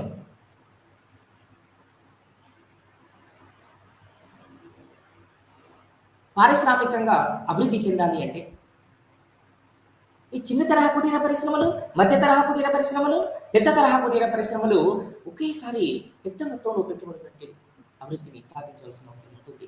అంతేకాకుండా మరి ఈ పరిశ్రమల స్థాపనకి, పరిశ్రమలు ఉత్పత్తిని అందించడానికి మధ్య ఫలానా కాలం కూడా ఎక్కువగా ఉంటుంది. కాబట్టి మనలాంటి అభివృద్ధి చెందుతున్నటువంటి దేశాలలో రాజకీయ నాయకులు పరిశ్రమల స్థాపనకు పెద్దగా ఇంట్రెస్ట్ చూపరు. వాళ్ళ యొక్క పదవి కాలంలోనే వాటి యొక్క ఫ్రూట్స్ అన్ని కూడా వాళ్ళు అందుకోవాలనే ఆకాంక్షతోటే పరిశ్రమల స్థాపనకి కానీ పారిశ్రామిక రంగ అభివృద్ధికి కానీ మరి రాజకీయ నాయకులు పెద్దపీట వేయడం లేదు. అంతేకాకుండా మన దేశంలో 1900 దాదాపు 56 నుండి 77 నుంచి 80 నుంచి 1991 వరకు 4 పారిశ్రామిక విధాన తీర్మానాలను చేసుకున్నప్పటికీ ఇదంతా కూడా రెండవ వచ్చేసి ప్రణాళిక తర్వాత. రెండవ వచ్చేసి ప్రణాళిక అనగానే మనకు ఒక అంశం గుర్తుపెట్టుకోవాలి. ఏంటి అది అంటే పారిశ్రామిక రంగానికి పెద్దపీట వేసినటువంటి ప్రణాళిక. అందుకే రెండో పనిచేసే ప్రణాళికని మనం ఏం పిలుస్తామంటే ధైర్యంతో కూడిన ప్రణాళిక అంటాం. అసలు ప్రభుత్వం దగ్గర ఉన్న ఆర్థిక వనరులే చాలా అల్పంగా ఉన్నాయి, కొద్దిగానే ఉంది. దాదాపుగా మొత్తం బడ్జెటే 2037 కోట్లు అనుకుంటారు. మొత్తం బడ్జెట్ 2000 ప్రణాళిక కాలంలో మొత్తం పెట్టుబడి కోట్లే 2037 కోట్లు.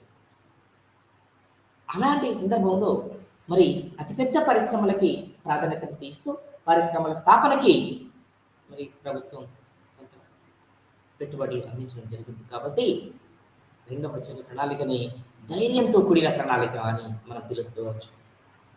అలానే 1991 వరకు కూడా ఎన్నో మార్పులు వచ్చినప్పటికీ 91 నుండి మరి భారత ప్రభుత్వం గణనీయమైనటువంటి మార్పులు తీసుకురావడానికి, పారిశ్రామిక రంగ అభివృద్ధిని పటిష్టం చేయడానికి, పరిశ్రమలని మరి వేగవంతం చేయడానికి, ఉత్పత్తిని వేగవంతం చేయడానికి టెక్నాలజీని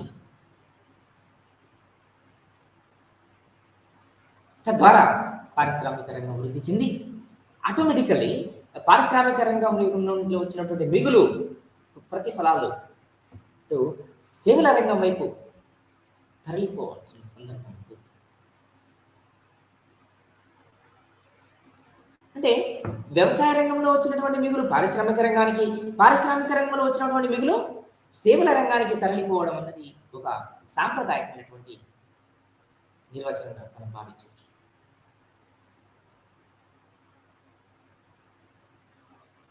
అందుకే మరి పారిశ్రామిక రంగం అభివృద్ధి చెందితేనే ప్రజల యొక్క జీవన ప్రమాణ స్థాయి పెరుగుతుంది, తలసరి ఆదాయ స్థాయి పెరుగుతుంది. పారిశ్రామిక రంగం అభివృద్ధి చెందితేనే మరి ఉపాధి అవకాశాలు మెరుగుపడతాయి, ఎంప్లాయ్మెంట్ అవకాశాలు పెరుగుతాయి. కాబట్టి ప్రతి దేశం కూడా పెద్ద మొత్తంలో పారిశ్రామిక రంగ అభివృద్ధి కోసం పెట్టుబడులు పెట్టవలసినటువంటి సందర్భం ఉంది.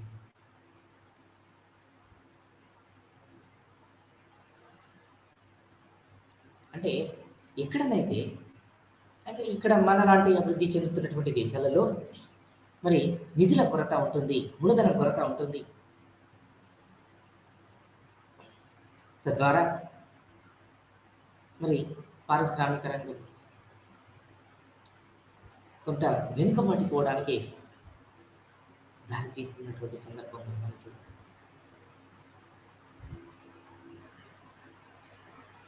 దాదాపుగా స్వాతంత్రానంతరం పారిశ్రామిక రంగానికి కావాల్సినటువంటి పాలసీ విధానాలను రూపొందించుకోవడంతో పాటుగా మరి ఎన్నో విధానాలు తీసుకురావడం జరిగింది, ఎన్నో మార్పులు తీసుకురావడం జరిగింది. ముఖ్యంగా అవస్థాపన పెట్టుబడులు కల్పించడం. అంటే పారిశ్రామిక రంగాభివృద్ధి జరగాలి అంటే అవస్థాపన పెట్టుబడుల కల్పన జరగాలి. ఎందుకోసం అంటే ఈరోజు భారతదేశంలో పారిశ్రామిక రంగం, వ్యవసాయ రంగం ఎదుర్కొంటున్నటువంటి అతిపెద్ద సమస్య అవస్థాపన పెట్టుబడుల కొరత. అంటే అవస్థాపన పెట్టుబడుల కొరత అల్పంగా ఉంది, ప్రాధాన్యత అల్పంగా ఉంది, ప్రాధాన్యత తక్కువగా ఉంది. ఉదాహరణకి రోడ్డు రవాణా, కమ్యూనికేషన్, విద్య, వైద్యం, ఆరోగ్యం, పారిశుద్ధ్యం, ఇవన్నీ కూడా విద్యా, వైద్యం, తాగునీరు, సాగునీరు, ఎలక్ట్రిసిటీ, విద్యుత్, రైల్వేస్, పోస్టల్స్, ఇవన్నీ కూడా పారిశ్రామిక రంగాన్ని బలోపేతం చేసేటువంటి, పారిశ్రామిక రంగానికి కావాల్సినటువంటి మరి ఒక బూస్టింగ్ సెక్టార్గా మనం చూడొచ్చు అవస్థాపన పెట్టుబడులను. అంతేకాకుండా మూలధనం కొరతగా ఉండడం వలన వినియోగ స్థాయి అల్పంగా ఉండడం, పెట్టుబడి స్థాయి అల్పంగా ఉండడం, పొదుపు స్థాయి అల్పంగా ఉండడం, మూలధన సంచయనం అల్పంగా ఉండడం, పారిశ్రామిక రంగ అభివృద్ధికి కావాల్సినటువంటి అనేకమైనటువంటి చర్యలు తీసుకునే సందర్భం ఎప్పుడైతే మూలధనానికి అధిక ప్రాధాన్యత ఇస్తే, మూలధన కల్పనకి, పారిశ్రామిక రంగ అభివృద్ధికి, పరిశ్రమల స్థాపనకి, సాంకేతిక పరిజ్ఞానానికి, విద్య, వైద్యం, ఆరోగ్యం, పారిశుద్ధ్యం, పర్యావరణం, ఇవన్నీ కూడా ఈ సస్టైనబుల్ డెవలప్మెంట్ సాధించడానికి ఒక దేశం మరి 3 రంగాలను సమన్వయం చేసుకుంటూ, బ్యాలెన్స్ చేసుకుంటూ 3 రంగాల అభివృద్ధికి కావాల్సినటువంటి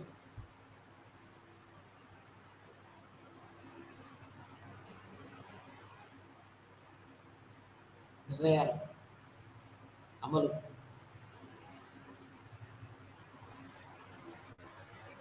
ఎంతో ప్రగతిని సాధించడానికి అవస్థాపన పెట్టుబడులు పారిశ్రామిక రంగ అభివృద్ధికి దోహదపడతాయి.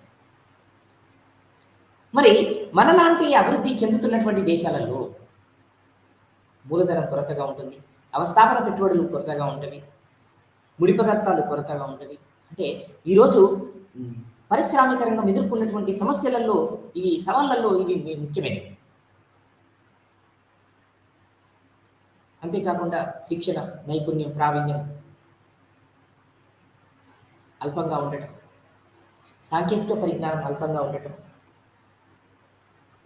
మూలధనం అల్పంగా ఉండటం, స్థాపన పెట్టుబడుల కల్పన అల్పంగా ఉండటం, ఈ విధంగా అనేక రకాలు.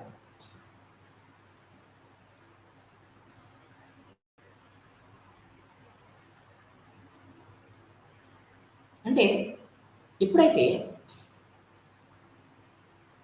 ఒక దేశం పారిశ్రామిక రంగంగా అభివృద్ధి చెందడం అనేది జరుగుతుందో అప్పుడు ప్రజల జీవన ప్రమాణ స్థాయిలలో, ప్రజల జీవన తలసరి ఆదాయ సూచికలలో ఒక మార్పు వస్తుంది.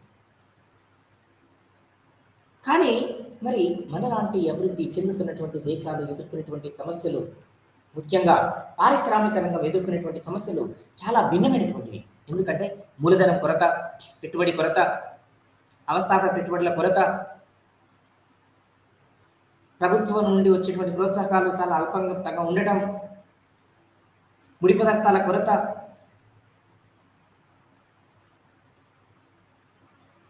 సబ్సిడీలు లేకపోవడం, అల్పంగా ఉండటం, మరి ఎన్ని అంశాల మూలంగా, ఇలాంటి అంశాల మూలంగా అంటే ఎందుకు నవకల్పన స్థాయి తక్కువగా ఉండటం, అల్పంగా ఉండటం, మూలధన కల్పన స్థాయి అల్పంగా ఉండటం, వ్యవస్థాపన పెట్టుబడులు అల్పంగా ఉండటం వలన పారిశ్రామిక రంగం అన్నది కొంత వెనుకబాటుతనానికి గురి అవుతూ వస్తుంది.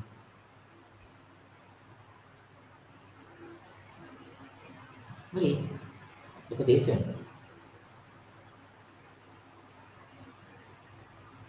అభివృద్ధి చెందాలి అంటే ముందుగా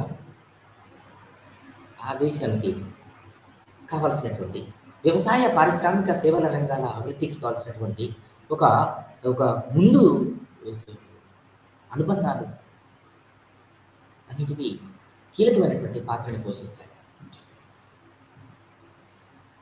దాదాపుగా స్వాతంత్రం వచ్చినప్పటి నుండి కూడా కొంత మేరకు పారిశ్రామిక రంగంలో కొంత మార్పు వచ్చింది. కానీ ఇది అభివృద్ధి చెందినటువంటి దేశాలతో పోల్చినప్పుడు, మరి పారిశ్రామిక రంగ దేశాలతో పోల్చినప్పుడు చాలా తక్కువ అనేటువంటి అంశం మనం గుర్తుపెట్టుకోవాలి.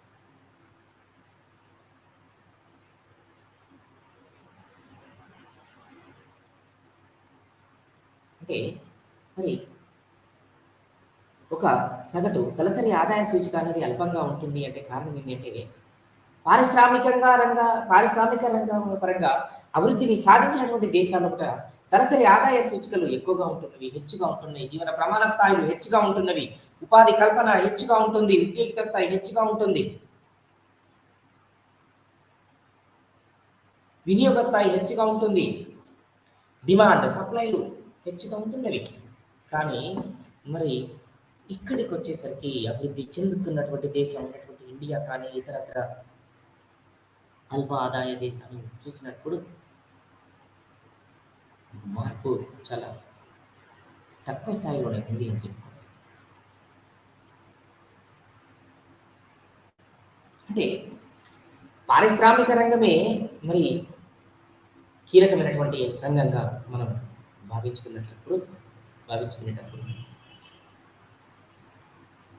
వ్యవసాయ రంగం అనేది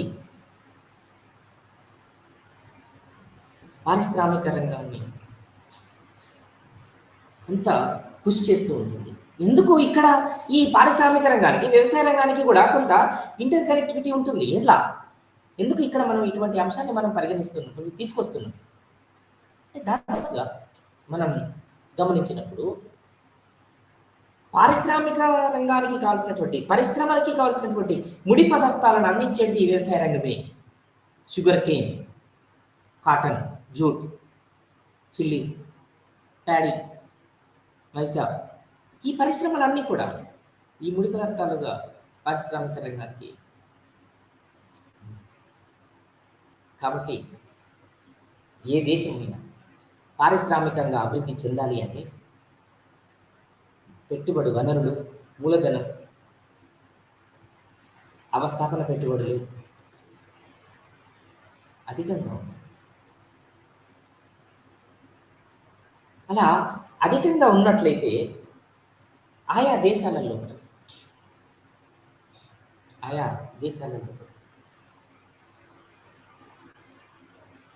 మరి ముఖ్యంగా అభివృద్ధి చెందుతున్నటువంటి దేశాల్లో కూడా ఒక పెద్ద మొత్తంలో కూడా మార్పు జరగడానికి అవకాశం ఉంది. అంటే ప్రభుత్వాలు పారిశ్రామిక రంగాన్ని బలపరచడం కోసం, పరిశ్రమల స్థాపన కోసం ముందుకొచ్చిన వాళ్ళకు కావాల్సినటువంటి అవస్థాపన పెట్టుబడులని అందిస్తూ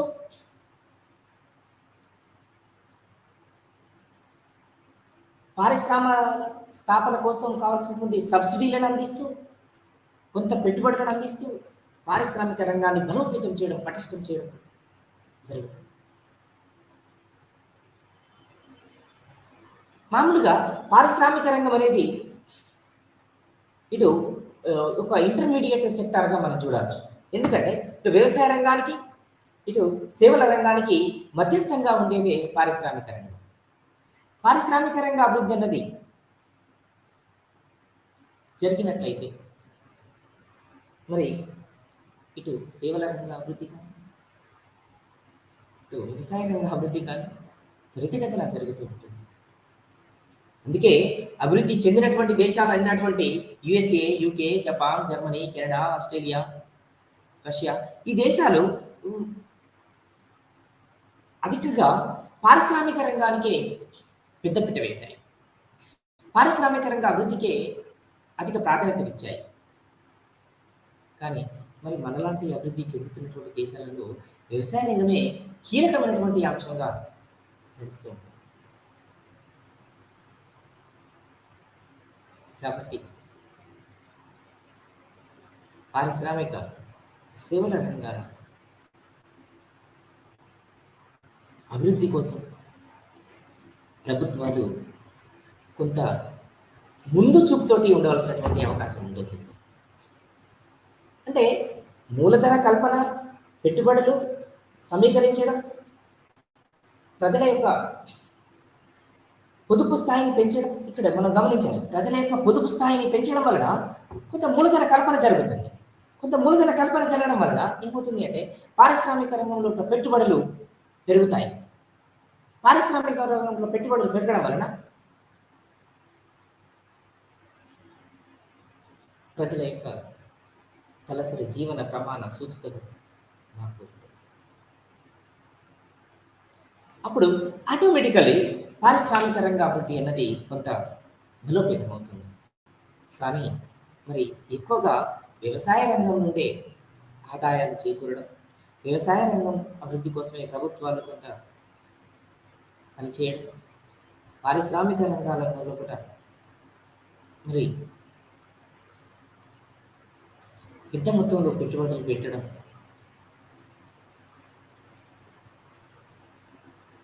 తద్వారా ఏ దేశమైనా పారిశ్రామిక రంగ అభివృద్ధిని అనేది సాధించకుండా అభివృద్ధి చెందలేదు అనేటువంటి ఒక అంశం మనకి ఇక్కడ అవగతమవుతుంది. అందుకే పారిశ్రామిక రంగం కనుక త్వరితగతిన అభివృద్ధి సాధించినట్లయితే, స్వయం సమృద్ధి సాధించినట్లయితే భారతదేశం అభివృద్ధి చెందిన దేశం అని చెప్పుకోవడానికి అవకాశం కలుగుతుంది.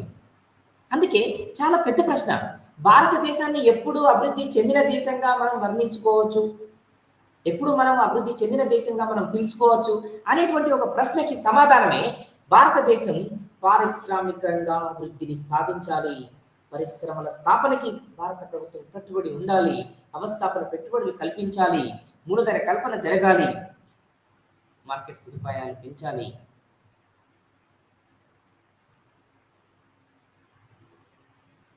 తద్వారా మరి అభివృద్ధి అన్నది ఒక రంగం నుండి మరొక రంగానికి, ఒక సెక్టార్ నుండి మరొక సెక్టార్కి తరలించుకోబడుతుంది. తద్వారా మరి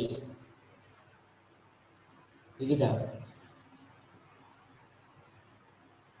రంగాలలో ఉన్నటువంటి అసమానతలు కూడా ఫుల్ఫిల్ చేయబడతాయి. వీటన్నిటికీ ముఖ్య కారణం, వీటన్నింటికీ కూడా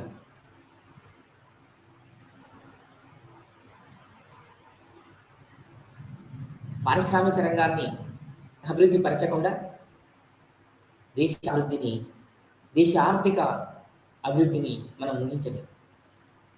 కాబట్టి ఇందాక మనం అనుకున్నాం, ఒక పెద్ద ప్రశ్న మన ముందు ఉంది, భారత ప్రభుత్వం ముందుంది. ఏంటది అంటే, భారతదేశం ఎప్పుడు అభివృద్ధి చెందిన దేశంగా పిలువబడుతుంది అంటే, ఎప్పుడు పిలువబడుతుంది? పారిశ్రామిక రంగంగా భారతదేశం అభివృద్ధి చెందినటువంటి దేశాలకు ధీటుగా భారతదేశం పారిశ్రామిక రంగానికి కావలసినటువంటి కట్టుదిట్టమైనటువంటి చర్యలు, మూలధన కల్పన, పెట్టుబడుల కల్పన, అవస్థాపన పెట్టుబడుల కల్పన, అభివృద్ధి చెందినటువంటి దేశాలతో పోటీపడి పారిశ్రామిక రంగాన్ని అభివృద్ధి పరిచినప్పుడు భారతదేశం కూడా అభివృద్ధి చెందిన దేశంగా మనం పిలుచుకోవడానికి అవకాశం ఏర్పడుతుంది. ఈ విధంగా మరి చిన్న తరహా కుటీర పరిశ్రమల అభివృద్ధి కోసం, అంతేకాదు మరి భారత ప్రభుత్వం ఈ పారిశ్రామిక రంగ అభివృద్ధి కోసం, పరిశ్రమల స్థాపన కోసం మరి ఎటువంటి చర్యలు తీసుకోలేదా అనేటువంటి ప్రశ్న కూడా మనకు కలగవచ్చు. చాలా industrial finance corporation of India 1948, ఆ తర్వాత స్మాల్ ఇండస్ట్రియల్ డెవలప్మెంట్ కార్పొరేషన్ 1956, 56, 57, ఆ తర్వాత industrial development bank of India ఏర్పాటు చేసుకున్నాం, small industrial development bank of India ఏర్పాటు చేసుకున్నాం. అంటే ఇలా అనేకమైనటువంటి పారిశ్రామిక రంగం కోసం industrial development bank of India అన్నది ఏంటిది అంటే, ఒక పారిశ్రామిక రంగంలోనే ఒక అపెక్స్ బ్యాంక్ లాంటిది. బాగా గుర్తుపెట్టుకోవాలి, అత్యున్నతమైనటువంటి బ్యాంక్ ఏంటిది అంటే, ఫర్ ఎగ్జాంపుల్, ఎందుకు ఇక్కడ ఈ అంశాన్ని మనం కులంకషంగా ఇంత డీటెయిల్గా మాట్లాడుకోవాలి అంటే, ఫర్ ఎగ్జాంపుల్ వ్యవసాయ రంగం గురించి మనం చాలా క్లాసులు చెప్పుకున్నాం. అక్కడ వ్యవసాయ రంగానికి క్రెడిట్ అందించేటువంటి సంస్థ, పరపతి అందించేటువంటి సంస్థ ఏంటిది అంటే, అతిపెద్ద సంస్థ NABARD, national agriculture bank for rural development అని చెప్పుకున్నాం. అది 1982లో ఏర్పాటు చేసుకుంది, జూలై 12. మరి భారతదేశంలో ఎందుకోసం ఇక్కడ industrial development bank of India ఐడిబిఐని మరి అత్యున్నతమైనటువంటి బ్యాంకుగా మనం పరిగణిస్తున్నాం. అంతేకాకుండా industrial reconstruction bank of India, small industrial development bank of India, small industrial development corporations, district industrial centres, industrial finance corporation of India, industrial credit investment corporation of India, ICICI, unit trust of India, UTIs. ఇలా దాదాపు ఎన్నో పరిశ్రమలను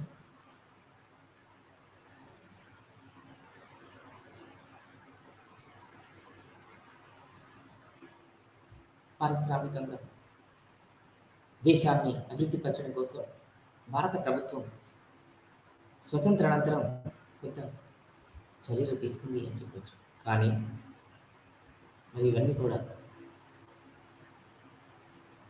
స్వాతంత్రానంతరం జరగవలసినటువంటి సందర్భం. అంటే స్వాతంత్రం వచ్చిన తర్వాత వ్యవసాయ రంగ అభివృద్ధి అనేది అయితే ఇంత అత్యంత కీలకమైనటువంటి అంశంగా ఉందో, పారిశ్రామిక రంగ అభివృద్ధి అనేది కూడా అంతే కీలకమైనటువంటి అంశంగా ఉంది. ఈరోజు మరి పారిశ్రామిక రంగ అభివృద్ధిలో కూడా భారతదేశం కొంత మేరకు కొంత పరిపక్వతను సాధించింది. కానీ అభివృద్ధి చెందినటువంటి దేశాలతో దీన్ని పోల్చినప్పుడు చాలా తక్కువగా ఉంది అని చెప్పవచ్చు. దాదాపుగా industrial finance corporation of India కావచ్చు, స్మాల్ ఇండస్ట్రియల్ డెవలప్మెంట్ కార్పొరేషన్స్ కావచ్చు, యూటీఐస్ కావచ్చు, industrial development bank of India కావచ్చు, ఐసిఐసిఐ కావచ్చు, industrial reconstruction bank of India కావచ్చు, industrial finance corporation of India కావచ్చు, ఐఎఫ్సిఐ. మరి ఈ పరిశ్రమలన్నీ కూడా ఈ ఫైనాన్స్ కార్పొరేషన్స్ అన్నీ కూడా పారిశ్రామిక రంగ అభివృద్ధి కోసం స్వాతంత్రానంతరం కొంత పనిచేశాయి, కొంత అభివృద్ధిని సాధించుకోగలిగాం. కానీ ఇంకా సాధించవలసినటువంటి సందర్భం చాలా ఉంది. పరిశ్రమల స్థాపన జరగాలి.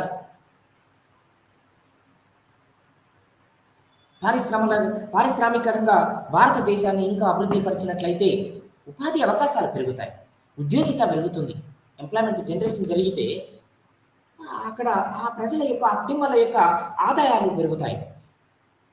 అంతేకాకుండా ఒక పరిశ్రమను స్థాపించడం వలన ప్రత్యక్ష ఉపాధి అవకాశాలతో పాటుగా పరోక్ష ఉపాధి అవకాశాలు కూడా పెరుగుతాయి. మరి పరోక్ష ఉపాధి అవకాశాలు కూడా పెరగడం వలన ఆ ప్రాంత అభివృద్ధి అనేది జరుగుతూ వస్తుంది. ఎప్పుడైనా ఒక ప్రాంతం అభివృద్ధి చెందాలి అంటే ఎక్కడైనా ప్రభుత్వం ఒక పరిశ్రమను ఏర్పాటు చేసినట్లయితే ఆటోమేటికల్లీ ఆ పరిశ్రమ ఏర్పాటు చేసిన తర్వాత అక్కడ కావాల్సినటువంటి విద్య, వైద్యం, ఆరోగ్యం, insurance, finance corporations, transportations, communications, road connectivity, irrigation, electricity ఇవన్నీ కూడా వన్ బై వన్ కొంత అక్కడ అభివృద్ధి చెందడం మొదలవుతుంది. తర్వాత కొద్ది కాలంలోనే ఈ ప్రాంతం అంతా కూడా చాలా స్పీడ్గా అభివృద్ధి చెందుతుంది. కారణం పారిశ్రామికీకరణ, ఇండస్ట్రియలైజేషన్, పారిశ్రామికీకరణ అంటారు. అంటే పారిశ్రామికీకరణకి అంత ప్రాధాన్యత ఉంది. నిన్నటి వరకు కూడా ఎటువంటి అభివృద్ధి లేనటువంటి ఒక ప్రాంతం, ఒక రీజియన్ ఒక్క పరిశ్రమను స్థాపించడం వలన అక్కడ మరి అవస్థాపన పెట్టుబడుల కల్పన జరుగుతుంది. ఆ ప్రాంతం అభివృద్ధి వైపు ప్రయాణం చేస్తుంది, ఎంతో అభివృద్ధిని సాధిస్తుంది. కాబట్టి మరి అన్ని పరిశ్రమలు కూడా సమన్వయంతో, కోఆర్డినేషన్ తోటి ముందుకెళ్ళినట్లయితే ఉపాధి అవకాశాలతో పాటుగా, ఉద్యోగ అవకాశాలతో పాటుగా మరి ఇతర దేశాలకు ఎగుమతి చేసేటువంటి విధంగా పరిశ్రమలని అభివృద్ధి చేసుకోవాల్సినటువంటి అవసరం భారతదేశంలో చాలా ఉంది. మనకు తెలుసు మరి భారతదేశం అనగానే వ్యవసాయ ఆధారిత పరిశ్రమలు, వ్యవసాయం. అందుకే చాలా సందర్భాలలో మనం గుర్తుపెట్టుకుని మనం డిస్కస్ చేసుకున్నాం. మామూలుగా అగ్రికల్చర్ అనగానే అగ్రికల్చర్ ఈజ్ అవర్ కల్చర్ అనేటువంటి ఒక సందర్భాన్ని మనం చెప్పుకున్నాం. అదేవిధంగా చిన్న తరహా కుటీర పరిశ్రమలు, చేతి వృత్తులు, టీవీ సెక్టార్, మరి మధ్య తరహా పరిశ్రమలు, లార్జ్ స్కేల్ దీర్ఘకాలిక పరిశ్రమలు, అతిపెద్ద పరిశ్రమలు, లార్జ్ స్కేల్ ఇండస్ట్రీస్, భారీ తరహా పరిశ్రమలు, అతి భారీ తరహా పరిశ్రమలు, మ్యానుఫ్యాక్చరింగ్ సెక్టార్, ఇవన్నీ కూడా భారతదేశ ఆర్థిక అభివృద్ధిలో కీలకమైనటువంటి పాత్రను పోషిస్తాయి. కాబట్టి ఈరోజు భారతదేశం పారిశ్రామికంగా అభివృద్ధి సాధించకుండా అభివృద్ధిని సాధించలేదు అనేటువంటి ఒక బలమైనటువంటి ఒక వాదన కూడా మనకు వినిపిస్తుంది. కాబట్టి ఈరోజు దాదాపుగా 2015 నుంచి 2023 వరకు కూడా పారిశ్రామిక రంగంగా భారతదేశం ప్రజ్వరిల్లజడం కోసం భారత ప్రభుత్వం చాలా పెద్ద మొత్తంలో కూడా నిధులు కేటాయిస్తూ మరి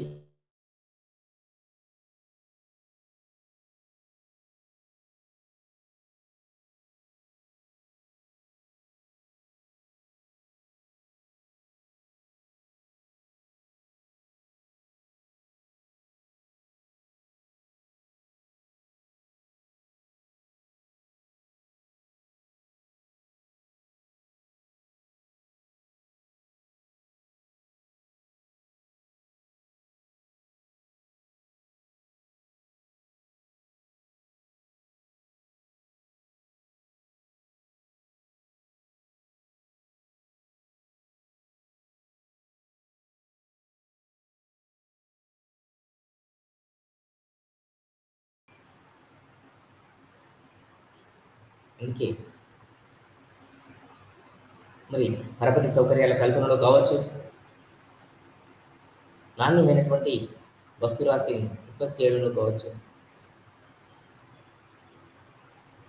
మరి భారతదేశం అనేది ఒక నిరంతరం క్రమక్రమంగా పారిశ్రామిక రంగ అభివృద్ధిలో ఒక పరిపక్వతను సాధించడం కోసం ఎంతో కృషి చేస్తుందని చెప్పవచ్చు. దాదాపుగా మనం 2015కు పూర్వం ఎన్నో కాంట్రాక్ట్స్ కూడా ఇతర దేశాలకి, విదేశీ సంస్థలకి మనం అందించినటువంటి ఘనత మనది. కానీ 2015 తర్వాత దాదాపుగా మన దేశంలో ఉన్నటువంటి పరిశ్రమలకే, మన దేశంలో ఉన్నటువంటి సంస్థలకే, ఆర్గనైజేషన్స్కే, పరిశ్రమలకే మరి ఉత్పత్తి యాక్టివిటీస్ అన్ని కూడా ఇక్కడనే హ్యాండ్ ఓవర్ చేసుకోవడం జరుగుతుంది, హ్యాండ్ ఓవర్ చేస్తున్నాం. దీని ద్వారా ఆయా సంస్థలు బలోపేతం అవుతున్నవి, ఉపాధి అవకాశాలు పెరుగుతున్నవి, ఉద్యోగావకాశాలు పెరుగుతున్నవి, తలసరి జీవన ప్రమాణ స్థాయిలు పెరుగుతున్నవి. తద్వారా ప్రపంచ దేశాల దృష్టిని ఈరోజు భారతదేశం ఆకర్షిస్తుంది. దానికి కారణం పారిశ్రామిక రంగం లోపల ప్రభుత్వం తీసుకున్నటువంటి కొంత నిర్ణయాలు.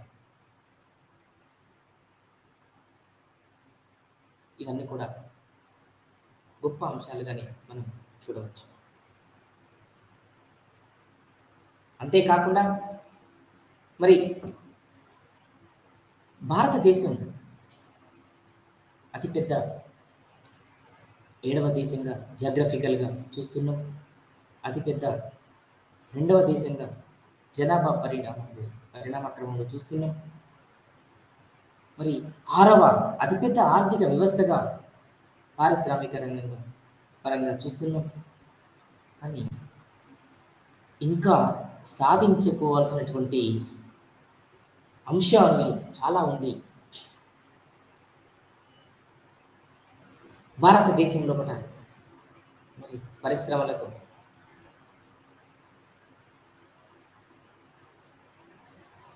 అంటే ఎందుకు మరి మనలాంటి దేశాలు ఇంకా అభివృద్ధిని నోచుకోలేకపోతున్నాయి? కారణం ఏంది?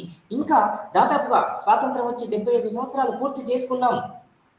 అయినప్పటికీ కూడా భారతదేశం ఇంకా అభివృద్ధి చెందుతున్న దేశమే అని ఎందుకు చెప్పుకుంటున్నాం?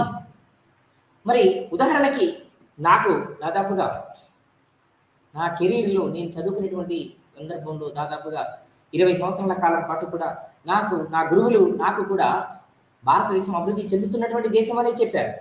నేను దాదాపుగా 20 సంవత్సరాల కాలం నుండి నా విద్యార్థులకి నేను కూడా భారతదేశం అభివృద్ధి చెందుతున్నటువంటి దేశం అనే చెప్తున్నాను. మరి ఇంకా ఎప్పుడు భారతదేశం అభివృద్ధి చెందిన దేశం అని మనం చెప్పుకునేటువంటి స్థాయికి ఎదుగుతాం అంటే పారిశ్రామికంగా భారతదేశం పటిష్టవంతం చేసుకోవాలి, పరిశ్రమల స్థాపన జరగాలి, ఉత్పత్తి కార్యక్రమాలు విస్తరించాలి, మార్కెట్ సదుపాయాలు విస్తరించాలి, ముడి సరుకులు, మూలధన కల్పన, ఇతర దేశాల నుండి విదేశీ ప్రత్యక్ష పెట్టుబడులను ఆహ్వానించడం, తీసుకురావడం, పరిశ్రమల స్థాపన జరగడం, ఇవన్నీ కూడా మరి భారతదేశాన్ని ముందుకు తీసుకెళ్లేటువంటి అంశాలుగా మనం చూడొచ్చు. కాబట్టి వినియోగ స్థాయిలో, పెట్టుబడి స్థాయిలో, మూలధన స్థాయిలో మార్పు రావాలి అంటే, ప్రజల యొక్క జీవన తలసరి ఆదాయ స్థాయిలలో మార్పు రావాలి అంటే పారిశ్రామిక రంగం పుంజుకోవాల్సినటువంటి ఆవశ్యకత చాలా ఉంది.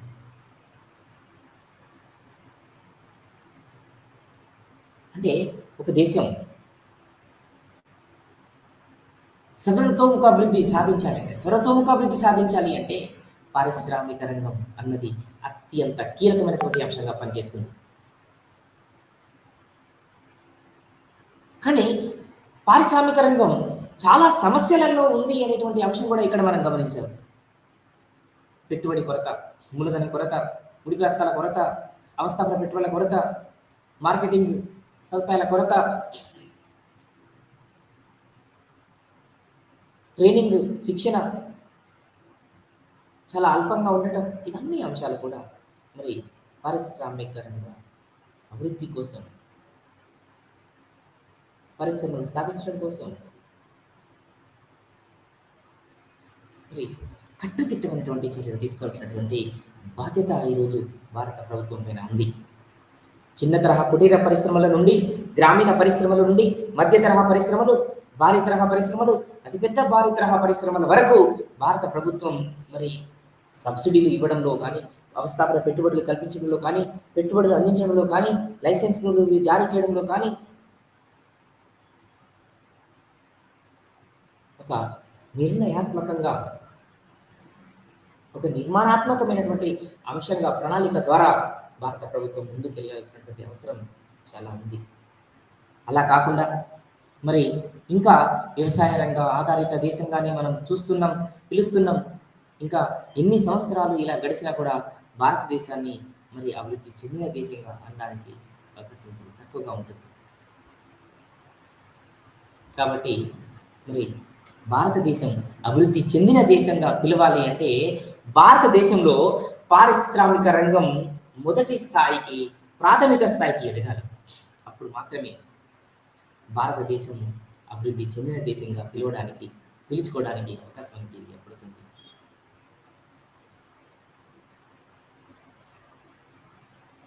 మరి మనలాంటి స్వీయ దేశంలో ఒక సింపుల్గా చెప్పాలి అంటే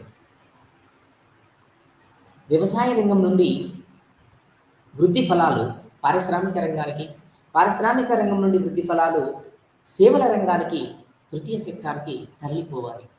కానీ ఇందులో ప్రభుత్వాలు విజయవంతం కాలేకపోతున్నాయి, సక్సెస్ కాలేకపోతున్నాయి. ఎన్నో వ్యయ ప్రయాసాలకు ఓర్చుకొని ప్రభుత్వాలు కొంత పారిశ్రామిక రంగానికి పెద్దపీట వేస్తున్నప్పటికీ కూడా ఇంకా అనుకున్నటువంటి సత్ఫలితాలను ఇవ్వలేకపోతున్నవి. కాబట్టి మన దేశం ఇంకా అభివృద్ధి చెందుతున్న దేశం అని పిలుచుకోవడం జరుగుతుంది. అంటే సార్ పారిశ్రామికీకరణ జరగకుండా భారతదేశాన్ని అభివృద్ధి చెందిన దేశం అని పిలవలేమా అంటే వాస్తవానికి సాధ్యం కాదనేటువంటి అంశాన్ని ఇక్కడ మనం గుర్తుంచుకోవాలి.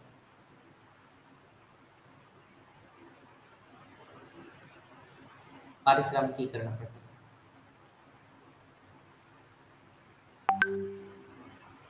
మరి పారిశ్రామికీకరణ జరిగినట్లయితేనే భారతదేశం అభివృద్ధి సాధిస్తుంది, అభివృద్ధి చెందుతుంది, అభివృద్ధి చెందిన దేశంగా పిలువబడుతుంది. అలా జరగాలి అంటే వ్యవసాయ రంగం అభివృద్ధి జరగాలి, అవస్థాపన పెట్టుబడుల కల్పన జరగాలి, తృతీయ రంగం కూడా బలపడాలి. ఎందుకంటే పారిశ్రామిక రంగం అనేది ఇటు వ్యవసాయ రంగానికి, ఇటు సేవల రంగానికి మధ్యస్థంగా ఉంటుంది. కాబట్టి ఇవి రెండు కూడా ఇక్కడ డిపెండెన్సీగానే ఉంటుంది.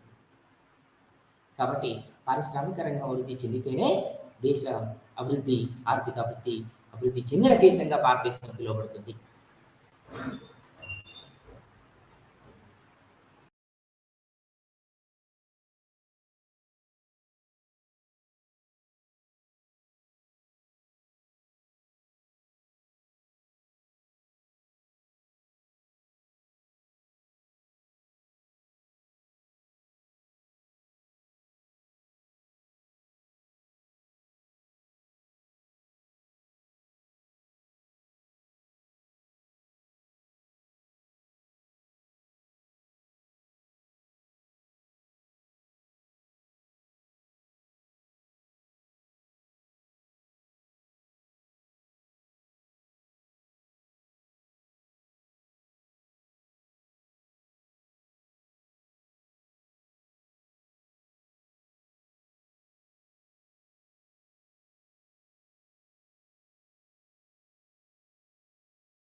A very good afternoon to everyone. So, আজি আমি start Karim communication and coordination ওপৰত.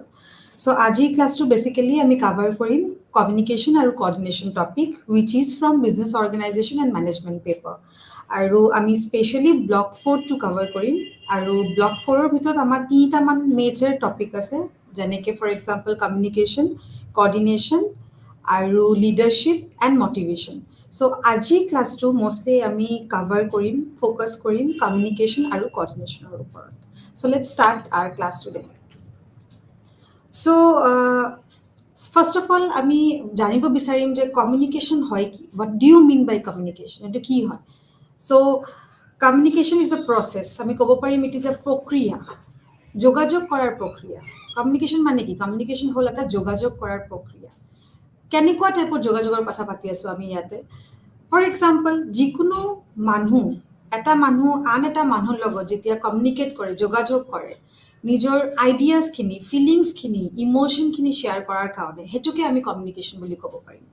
আৰু ইন টাৰ্মছ অফ অৰ্গেনাইজেশ্যন বা কৰ্পৰেটৰ ফালৰ পৰা যদি আমি জানিব বিচাৰিছোঁ কমিউনিকেশ্যন মানে কি হয়, চ' কমিউনিকেশ্যন কৰ্পৰেটৰ কাৰণে বহুত ইম্পৰ্টেণ্ট এটা এলিমেণ্ট হয় বা ৰেছপনচিবিলিটি হয় বা টাস্ক হয়, কাম হয়, ৰেছপনচিবিলিটি হয়, ফাংচন হয়। কিয়? কাৰণ কি এটা কৰ্পৰেটত, এটা অৰ্গেনাইজেশ্যনত বহুত কেইটা কাম আমাৰ কৰিব লাগে, lots of work we have to do, and so many workers are associated with it. যিকোনো এটা অৰ্গেনাইজেশ্যনত কাম কৰিবৰ কাৰণে বহুতখিনি লেবাৰ, মেনেজাৰ, ছাবঅৰ্ডিনেটছ, বহুত মানুহ গোট খায়, বহুত মানুহ একেলগে আহি পেলাই এটা জাগাত গোট খাই আমি এটা অবজেক্টিভৰ কাৰণে কাম কৰোঁ। আৰু কামখিনি তেতিয়াহে পচিবল হ'ব যেতিয়া আমি ভালকে আমাৰ ইমোশ্যনছখিনি, আমাৰ আইডিয়াছখিনি আমি এক্সচেঞ্জ কৰিব পাৰিম। That is only communication. চ' ইন টাৰ্মছ অফ কৰ্পৰেট যদি আমি ডেফিনেশ্যনটো বুজিব বিচাৰিছোঁ, what is communication? It is nothing but এটা প্ৰক্ৰিয়া হয়, মিনছ প্ৰচেছ, য'ত আমি কিছুমান ষ্টেপছ ফ'ল' কৰোঁ। কেনেকুৱা টাইপৰ ষ্টেপছ? দুটা মানুহ থাকিব, ফৰ এক্সাম্পল এটা মেনেজাৰ আৰু এজন এমপ্লয়িজ, এমপ্লয়াৰ্ছ আৰু employees, or for example managers and subordinates, or managers or workers. So' মেনেজাৰে নিজৰ ৰেছপনচিবিলিটিখিনি, টাস্কখিনি ধুনীয়াকৈ ৱৰ্কাৰ্ছক বা এমপ্লয়িজক বুজাই দিব। সেইটোৱে হ'ল কমিউনিকেশ্যন। আৰু ইন টাৰ্মছ অফ অৰ্গেনাইজেশ্যন যদি আমি কমিউনিকেশ্যনৰ ডেফিনেশ্যনটো আৰু ডিটেইলত বা ডিপত গৈ পেলাই বুজিব ট্ৰাই কৰোঁ বা চেষ্টা কৰোঁ, তেনেহ'লে this is a very complex process. Communication is not a very easy task, it is a very complex process. Why it is a complex process? এইটো কিয় ইমান জটিল প্ৰক্ৰিয়া কিয় হয়? এইটো জটিল কিয়? কাৰণ কি কেতিয়াবা কিছুমান চিটুৱেশ্যনত আমি উইটনেছ কৰিব পাৰোঁ যে ছাপ'জ যিকোনো এটা অৰ্গেনাইজেশ্যনত এটা মেনেজাৰে ভাবি আছে যে অ'কে, এমপ্লয় এক্সে আহি পেলাই আজি এই 10টা ফাইল ফৰ এক্সাম্পল শেষ কৰিব। বাট মেনেজাৰে এইটো মনে মনে ভাবি আছে, নিজে নিজে এক্সপেক্ট কৰি আছে that the employee is very efficient, এমপ্লয়ীটো কামত বহুত ভাল। So' without any instruction also' the person will understand কি মোৰ এক্সপেক্টেশ্যনখিনি কি, and the person will perform accordingly. তাৰমানে মেনেজাৰে ভাবি আছে মনে মনে যে আমাৰ এমপ্লয়িজখিনি, আমাৰ ৱৰ্কাৰ্ছখিনি ইমানেই ইফেক্টিভ, ইমানেই এফিচিয়েণ্ট, চ' আমি সিহঁতক ইনষ্ট্ৰাকশ্যন নিদিলেও একো নাই, সিহঁতে গম পাব নিজৰ ৰেছপনচিবিলিটিখিনি। আৰু এমপ্লয়িজে ভাবি আছে যে আৰে আমিতো এটাও কমাণ্ড পোৱা নাই, আমিতো ইনষ্ট্ৰাকশ্যনে পোৱা নাই মেনেজাৰৰ পৰা। The moment we will receive the instruction from the manager, then only we will start working, है ना? So এইটোৱে হ'ল কমিউনিকেশ্যন। তাৰমানে যদি মেনেজাৰে নিজৰ মনৰ কথাখিনি, নিজৰ এক্সপেক্টেশ্যনখিনি ভালকৈ খুলি এমপ্লয়িজক বা এমপ্লয়াৰ্ছক বা ৱৰ্কাৰ্ছক ক'ব নোৱাৰে, তেনেহ'লে কি হ'ব? এইটো এটা গেপ হৈ যাব। Okay, manager will keep on thinking, expecting, মেনেজাৰে বহি বহি ভাবিয়ে থাকিব আৰু ৱৰ্কাৰ্ছে কামখিনি কৰিব নোৱাৰিব। চ' এটা গেপ ক্ৰিয়েট হৈ যাব। চ' সেইটো কাৰণে আমি ক'ব বিচাৰিছোঁ যে communication is a very complex process, তাৰমানে জটিল প্ৰক্ৰিয়া। আৰু এটা কথা যে কমিউনিকেশ্যন, যেতিয়া আমি কমিউনিকেশ্যনৰ কথা পাতোঁ, সেইটো এজন ব্যক্তিৰ কথা নহয়। অ'কে, ইয়াতে আমি গ্ৰুপ অফ পিপলৰ কথা পাতিছোঁ, তাৰমানে বহুতখিনি মানুহ একেলগে জড়িত হৈ আছে। যিকোনো এটা অৰ্গেনাইজেশ্যনত এটা মেনেজাৰ অকলে অৰ্গেনাইজেশ্যনটো ৰান কৰিব নোৱাৰে। অৰ্গেনাইজেশ্যন এটা ৰান কৰিবৰ কাৰণে আমাৰ কি লাগে? আমাৰ ছাপৰ্ট লাগিব। কাৰ পৰা? বাকী এমপ্লয়িজৰ পৰা, বাকী ৱৰ্কাৰ্ছৰ পৰা। চ' এইটো এটা গ্ৰুপ এক্টিভিটি হ'ব। যেতিয়া আমি কমিউনিকেশ্যন কৰোঁ, we are not going to think about individual perspective. আমি নিজকে মানে এটা ব্যক্তিৰ কাৰণে আমি নাভাবোঁ, আমি এজ এ হোল ভাবিব লাগিব। This is only communication. Okay, চ' এতিয়া আমি কমিউনিকেশ্যনৰ টাইপছৰ কথা পাতিম। চ' আমি জানো কমিউনিকেশ্যনৰ বহুতখিনি টাইপছ আছে আৰু যিকোনো এটা কৰ্পৰেটত কাম কৰিবৰ কাৰণে বা কৰ্পৰেট বা অৰ্গেনাইজেশ্যন চলাবৰ কাৰণে ডিফাৰেণ্ট কমিউনিকেশ্যনছ উই ইমপ্লিমেণ্ট এজন মেনেজাৰে কমিউনিকেট কৰাৰ কাৰণে নিজৰ ইমোশ্যনছবিলাক নিজৰ আইডিয়াছখিনি এক্সচেঞ্জ কৰাৰ কাৰণে ডিফাৰেণ্ট প্ৰচেছ বা মেথডলজি এডপ্ট কৰে এতিয়া কি টাইপছ অফ কমিউনিকেশ্যন আছে আমি জানো ভাৰ্বেল কমিউনিকেশ্যন আৰু নন ভাৰ্বেল কমিউনিকেশ্যন নন ভাৰ্বেল মানে কি নন ভাৰ্বেল মানে কথা নাপাতি পেলাই বা ল্যাঙ্গুৱেজ ইউজ নকৰি পেলাই যেতিয়া এটা মেনেজাৰে এমপ্লয়িজৰ লগত বা এমপ্লয়াৰ্ছৰ লগত বা ওয়াৰ্কাৰ্ছৰ লগত কমিউনিকেট কৰে তেতিয়া আমি ক'ব পাৰিম এইটো non verbal communication non verbal মানে তাৰ ভিতৰত বহুতখিনি এক্সাম্পল আছে যেনেকৈ for example apple mobile okay now যেতিয়া তোমালোক বা আমি সব আধা খোৱা এপলটো চাওঁ তেতিয়া এপলটো চাই পেলাই আমি ৰিলেট কৰিব পাৰোঁ এইটো এপল কোম্পানীৰ প্ৰডাক্ট হয়নে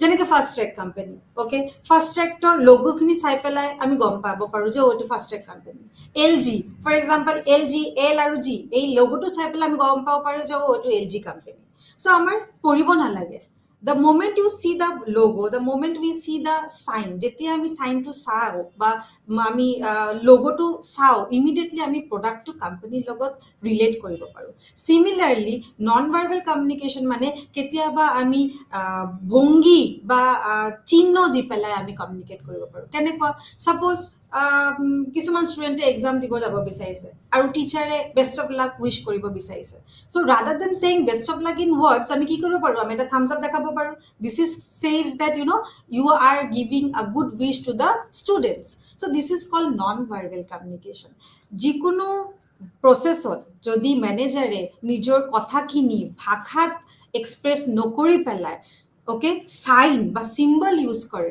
then it is called non verbal communication now comes to verbal communication মানে কি হয় কণ্ঠস্থৰ যোগাযোগ তাৰ মানে কি যেতিয়া ম্যানেজাৰে ভাষা ইউজ কৰি পেলাই কমিউনিকেট কৰে okay the manager is using language use কৰি পেলাই manager language to লৈ পেলাই যিকোনো language adopt কৰি পেলাই নিজৰ কথাখিনি এক্সপ্ৰেছ কৰে ওয়াৰ্কাৰ্ছক বা এমপ্লয়িজক হেতু হল verbal communication কেতিয়াবা আমি কি কৰো সাপোজ কলেজত গৈ আছো সো আমাৰ কলিগস বা ষ্টুডেন্টছে উইশ কৰিছে মেম গুড মৰ্নিং সো কেতিয়াবা আমি ক'ব নোৱাৰো বা ফৰ এক্সাম্পল কলিগসে হাই হেল্লো বুলি কৈছে সো আমি ক'ব নোৱাৰি but we express a smile হনা so through the smile we express that feeling that I am okay I am fine everything is going good that is called verbal communication so verbal communication amar language through language hobo pare kotha koi pelao hobo pare but through hahi mane laughter di pelao ami ketiaba kotha kini express koru aru amar ase formal aru informal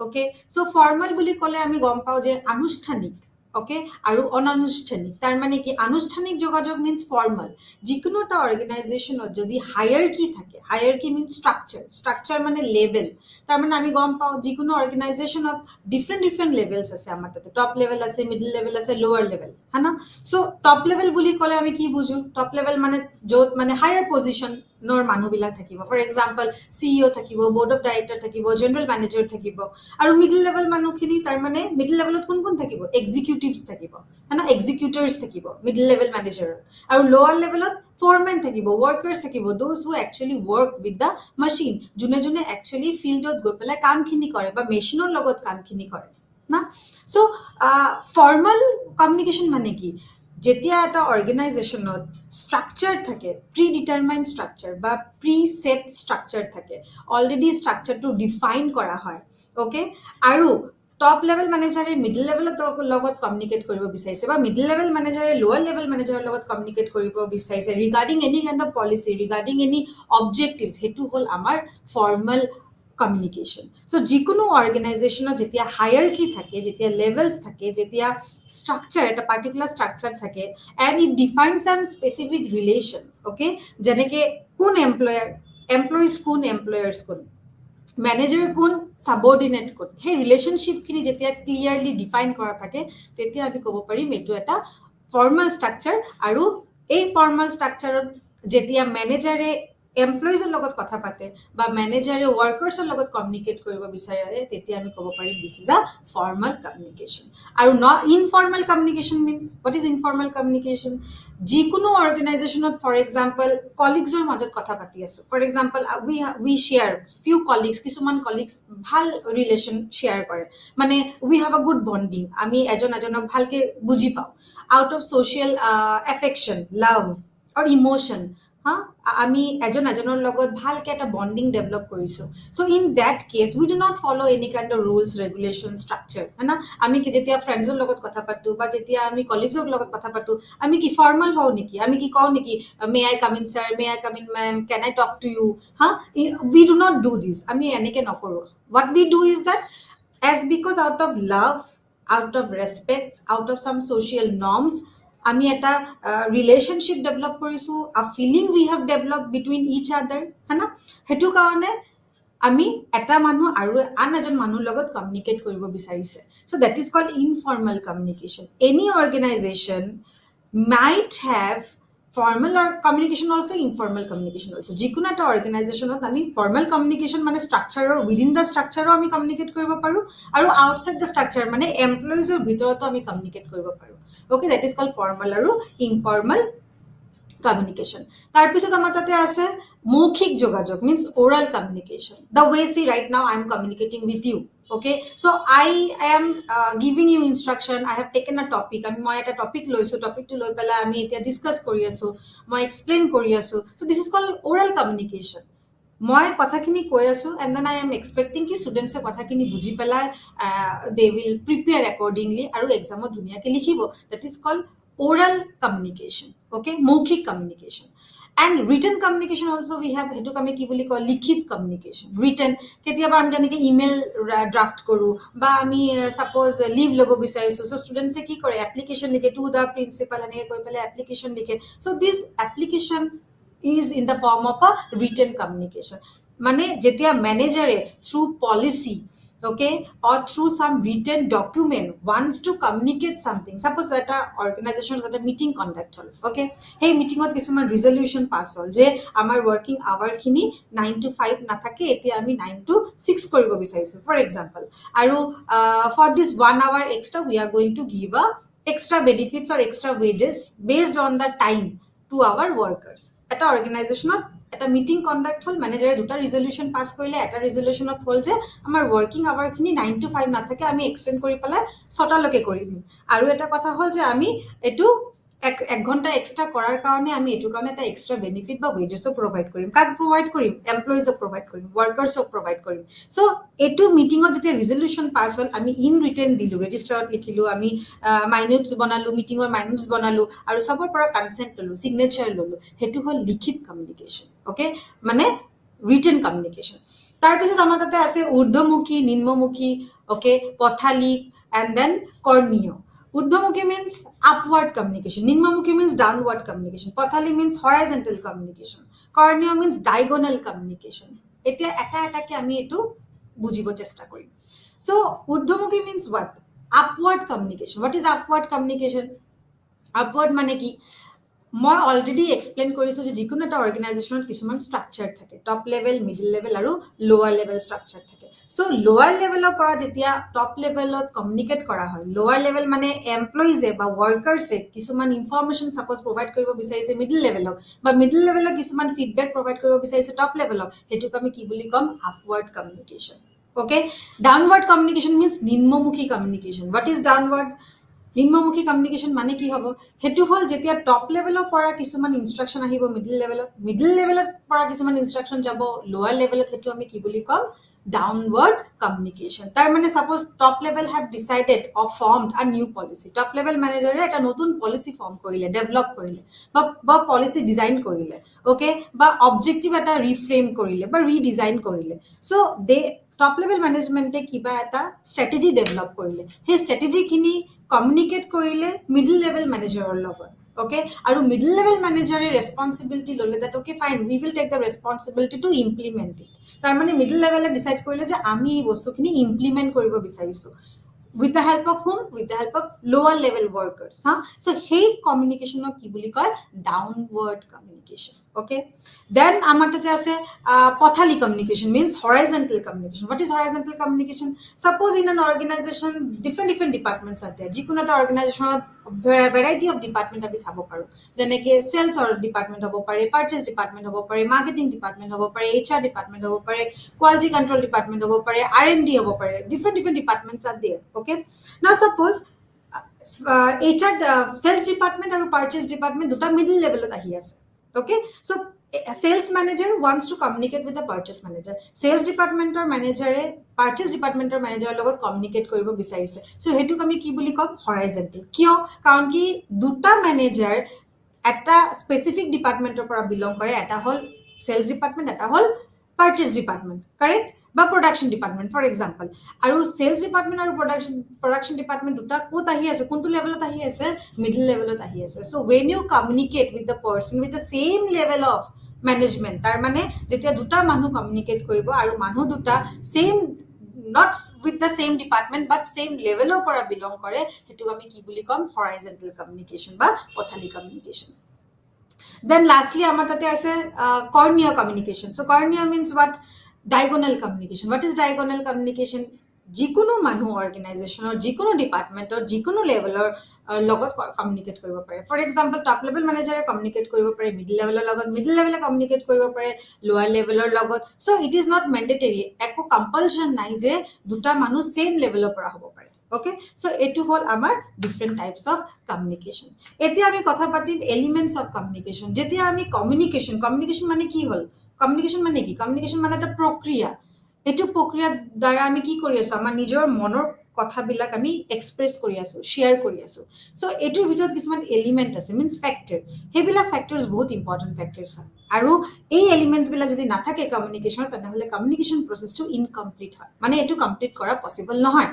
so কি elements আছে আমাৰ তাতে, আমি স্ক্ৰিনত চাব পাৰো যে প্ৰেৰক means সেন্ডাৰ হ'ব লাগে. যিকোনো কমিউনিকেশন প্ৰসেস স্টার্ট কৰাৰ কাৰণে আমাৰ কি লাগে, এটা সেন্ডাৰ লাগিব. Who is a sender? Sender mane ki? The person who will send the information. For example, right now I am sending the information to you. It means I become a sender. Hana? Moi tumalogok padhai asu ba moi etu topic explain kori asu. I am sending a message, okay, to the students. So I become a sender. Barta means message. What kind of information I am sending? Right now, what information I am sending? I am sending a communication information. Hana? I have taken a topic, moi eta topic choose korilu, hetu hol communication and coordination. Hey, communication or uporot moi information বা knowledge share kori asu. That is called barta. Barta means information, any kind of information. And right now, etu homoyot ami ki বার্তা provide কৰি আছো বা কি বার্তা share কৰি আছো, আমি কমিউনিকেশন রিলেটেড ইনফরমেশন শেয়ার কৰি আছো. আৰু encoding. What is encoding? Encoding mane ki? Suppose etia hetu example moi sender hoy, I am sending the message. Ki message share kori asu? Communication related message share kori asu. So immediately I have to do an encoding. Encoding mane jetia sender means me, jetia preroke nijor kotha khini কিছুমান সিম্বলত convert কৰে, নিজৰ thoughts খিনি সিম্বলত convert কৰে, হেতু হল encoding. Encoding মানে কি, যেতিয়া সেন্ডাৰে নিজৰ কথাখিনি আগতে থটস এটা আহিব মোৰ মাথাত, হনা, যেতিয়া মই কমিউনিকেট কৰি, before communicating some kind of thoughts will come in our mind, in my mind. So এই থটসটো যেতিয়া মই সিম্বলত কনভার্ট কৰিম, this is call encoding. Okay, আৰু এনকোডিংৰ পিছত কি হ'ব, মিডিয়াম. মই কথাখিনি কেনেকে কমিউনিকেট কৰিব বিচাৰিছো. So today we have chosen this online platform, হ্যাঁ, দিস ডিজিটাল মিডিয়াম. আজি আমি এই ইগনোর দ্য গ্রেটেস্ট ইনিশিয়েটিভ যোনটো ইগনোয়ে ললে, সো আমি এই প্ল্যাটফর্মটো এক্সপ্লোর কৰি আছো. সো অনলাইন প্ল্যাটফর্মটো এক্সপ্লোর কৰি আছো, ইনফরমেশন খিনি প্রোভাইড কৰাৰ কাৰণে টু দা ডিজায়াৰ্ড ষ্টুডেন্টস, হ্যাঁ, to the large number of students. So that is called মাধ্যম. কি মই কেনেকে ইনফরমেশনটো কমিউনিকেট কৰিব বিচাৰিছো, what kind of medium I have chosen, whether telephone, আমি কি ফোন কৰি পেলাই ইনফরমেশন দিব বিচাৰিছো, আমি 1-to-1 in person আহি পেলাই কমিউনিকেট কৰিব বিচাৰিছো, আমি চ্যাটিং কৰি পেলাই বা মেইলত কিবা কমিউনিকেট কৰিছো, what kind of communication we are doing. Okay, so this is called medium. তাৰ পিছত আমাৰ কি আছে, decoding. Okay, so what is decoding? Decoding মানে মই যিবিলাক কথা বা মই যি ইনফরমেশন প্রোভাইড কৰিলো, সেই ইনফরমেশন খিনি বুজিব লাগিব. সো রিসিভারে কি কৰিব, সেই ইনফরমেশন খিনি প্রসেস কৰিব, মিন্স ডিকোড কৰে. ফর এক্সাম্পল, মই ক'লো যে মোৰ বহুত ভোক লাগিছে, আই এম ভেৰি হাংৰি, অ'কে। আৰু মোৰ ৰুমমেট জনীয়ে ক'লে যে অ'কে ফাইন, ভোক লাগিছে চ' মেগী বনাই দিওঁ নেকি, okay. That is called decoding. The moment I said ki mur bhook lagise, I am very hungry, okay, the next person, the receiver, understood what I am trying to say, and the person is immediately responding to me by decoding ki oh Maggie banai diu neki. That is called decoding. Okay, so when you understand যেতিয়া তুমি কিছুমান information বুজি পেলাই reply এটা দিয়া, that is called decoding. তাৰপিছত আমাৰ কি আছে, প্ৰাপ্তকৰ্তা means receiver. No communication process will be complete if you do not have a receiver. The way এতিয়া sender লাগে, ইনফৰমেশনটো স্টাৰ্ট কৰাৰ কাৰণে আমাৰ সেন্ডাৰ লাগে। সিমিলাৰলি মই কাৰোবাক তো প্ৰভাইড কৰি আছো ইনফৰমেশন খিনি, মই ষ্টুডেন্টক প্ৰভাইড কৰি আছো ইনফৰমেশন খিনি, so students become the receivers. And after receiving information, okay, information বিলাক ৰিসিভ কৰাৰ পিছত ষ্টুডেন্টসে কি কৰিব, ষ্টুডেন্টসে ফিডবেক প্ৰভাইড কৰিব, okay. Student will say, for example, they will like, they will share the comment, or maybe students ki koribo pare je kobo ma'am moi etu topic buji poa nai ba ma'am mur etu topic or help lage। so যেতিয়া আমি information খিনি provide কৰিলো, ইনফৰমেশনৰ বেসিছত students খিনি কি কৰিব, নিজৰ feedback খিনি share কৰে। আৰু লাষ্টলি এই এন্টায়াৰ কমিউনিকেশন প্ৰসেসত আমাৰ লাষ্ট এলিমেন্টটো হল নয়েজ। নয়েজ মিন্স কোলাহল। সো কেতিয়াবা কি হয়, আমি কমিউনিকেশন যেতিয়া কমিউনিকেশনৰ কথা পাতো বা যিকোনো অৰ্গানাইজেশনত কমিউনিকেশন হয়, তেতিয়া নয়েজ মানে এক্সটাৰ্নাল ফ্যাক্টৰ খিনি, নয়েজ খিনি, কোলাহল খিনি আমাৰ কমিউনিকেশনত বেৰিয়াৰ ক্ৰিয়েট কৰিব পাৰে, বাধা ক্ৰিয়েট কৰিব পাৰে, যাৰ ফলত কেতিয়াবা এনেকুৱা হয় নহয়, ফৰ এক্সাম্পল মই ফোনত কথা পাতি আছো, সো নেটৱৰ্কটো বিজি, সো কিবা লাইন অফ ডিস্টাৰবেন্সৰ সাউন্ড আহি থাকে, হয়না, so that is called noise. So noise plays a very important role. নয়েজটো আমাৰ কমিউনিকেশন এন্টায়াৰ প্ৰসেসক ইফেক্টিভ বনাব পাৰে আৰু ইনইফেক্টিভ বনাব পাৰে। So this is the last element, okay. আৰু নেক্সট এতিয়া আমি কথা পাতিম 4 C's of communication, which is very important. কমিউনিকেশনৰ চাৰিটা C's of model, 4 C's of model. কি আমাৰ মডেল আছে, আগতে আমি এইটো চাই লম। স্ক্ৰিনত কি লিখা আছে ইয়াতে মই মেনশন কৰিছো, we have যোগাযোগ, we have সহযোগিতা, we have সমন্বয়, and also সহযোগিতা I have repeated here না। তাৰ মানে কি হয়, কমিউনিকেশন, কোঅপাৰেশন, কোঅর্ডিনেশন and কোলাবোরেশন। মই আকৌ ৰিপিট কৰি আছো, 4 C's মডেল। 4 C's মডেলৰ ভিতৰত কি হ'ব, কমিউনিকেশন হ'ব, কোঅপাৰেশন হ'ব, coordination and then collaboration. Now what is communication? Communication আমি অলরেডি ডিসকাস কৰিলো এতিয়ালৈকে, যে কমিউনিকেশন মানে এটা এটা প্ৰক্ৰিয়া। এটো প্ৰক্ৰিয়াত এটা সেন্ডাৰে ৰিসিভাৰক কিছুমান পাৰ্টিকুলাৰ ইনফৰমেশন প্ৰভাইড কৰিব বিচাৰে, okay, that is called communication. So manager want to provide the information to the workers. Manager ক'ব বিচাৰিছে যে আজি এই পিপিটিটো বনাই দিবা, আজি এই মিটিংটো কন্ডাক্ট কৰিবা, okay. So when manager express his or her own thought to the workers, it is called communication. সহযোগিতা means cooperation. Now what is cooperation? Cooperation to বহুত ইন্ডিভিজুয়াল বস্তু, মানে ব্যক্তিত্ব হ'ব পাৰে। তাৰ মানে কি হল, ফৰ এক্সাম্পল এক্সামৰ আগতে আমি সদায় চাও যে ষ্টুডেন্টস বিলাক এজন ষ্টুডেন্টস আৰু এজন ষ্টুডেন্টসৰ পৰা হেল্প বিচাৰে না, মানে নোটস শেয়াৰ কৰিব বিচাৰে বা বিচাৰে যে তুমি মোক এইটো হেল্প কৰি দিয়া নাই, এইটো টপিক মই বুজি পোৱা নাই। So we seek information, we seek help from one another. এটা ষ্টুডেন্ট আৰু এটা ষ্টুডেন্টৰ পৰা হেল্প বিচাৰে বা সাপোর্ট বিচাৰে। এতিয়া সহযোগিতা means it is up to me, it is on me whether I want to cooperate with you or not.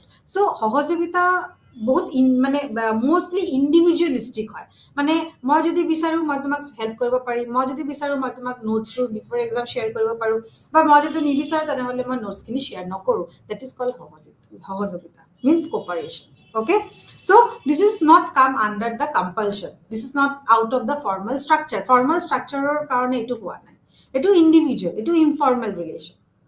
আৰু সমন্বয় means কি, কোঅর্ডিনেশন। যোনটো টপিক আজি আমি ডিসকাস কৰি আছো কোঅর্ডিনেশন, এটো হল সমন্বয় মানে কোঅর্ডিনেট কৰা, মানে এটা ডিপার্টমেন্ট, যেনেকে মই এক্সাম্পল এটা অলরেডি শেয়ার কৰিলো যে যিকোনো এটা অর্গানাইজেশনত ডিফারেন্ট ডিপার্টমেন্টস থাকে। সো বাই ডিফল্ট এটা ডিপার্টমেন্ট আৰু এটাৰ লগত কোঅর্ডিনেট কৰিব লাগে। কিয় কোঅর্ডিনেট কৰিব লাগে, ফৰ এক্সাম্পল এতিয়া এটা সেলস ডিপার্টমেন্ট আছে, okay. For example any kind of product you take this pen, okay, এটো এটা প্ৰডাক্ট হয়। For example I am taking this pen as an example.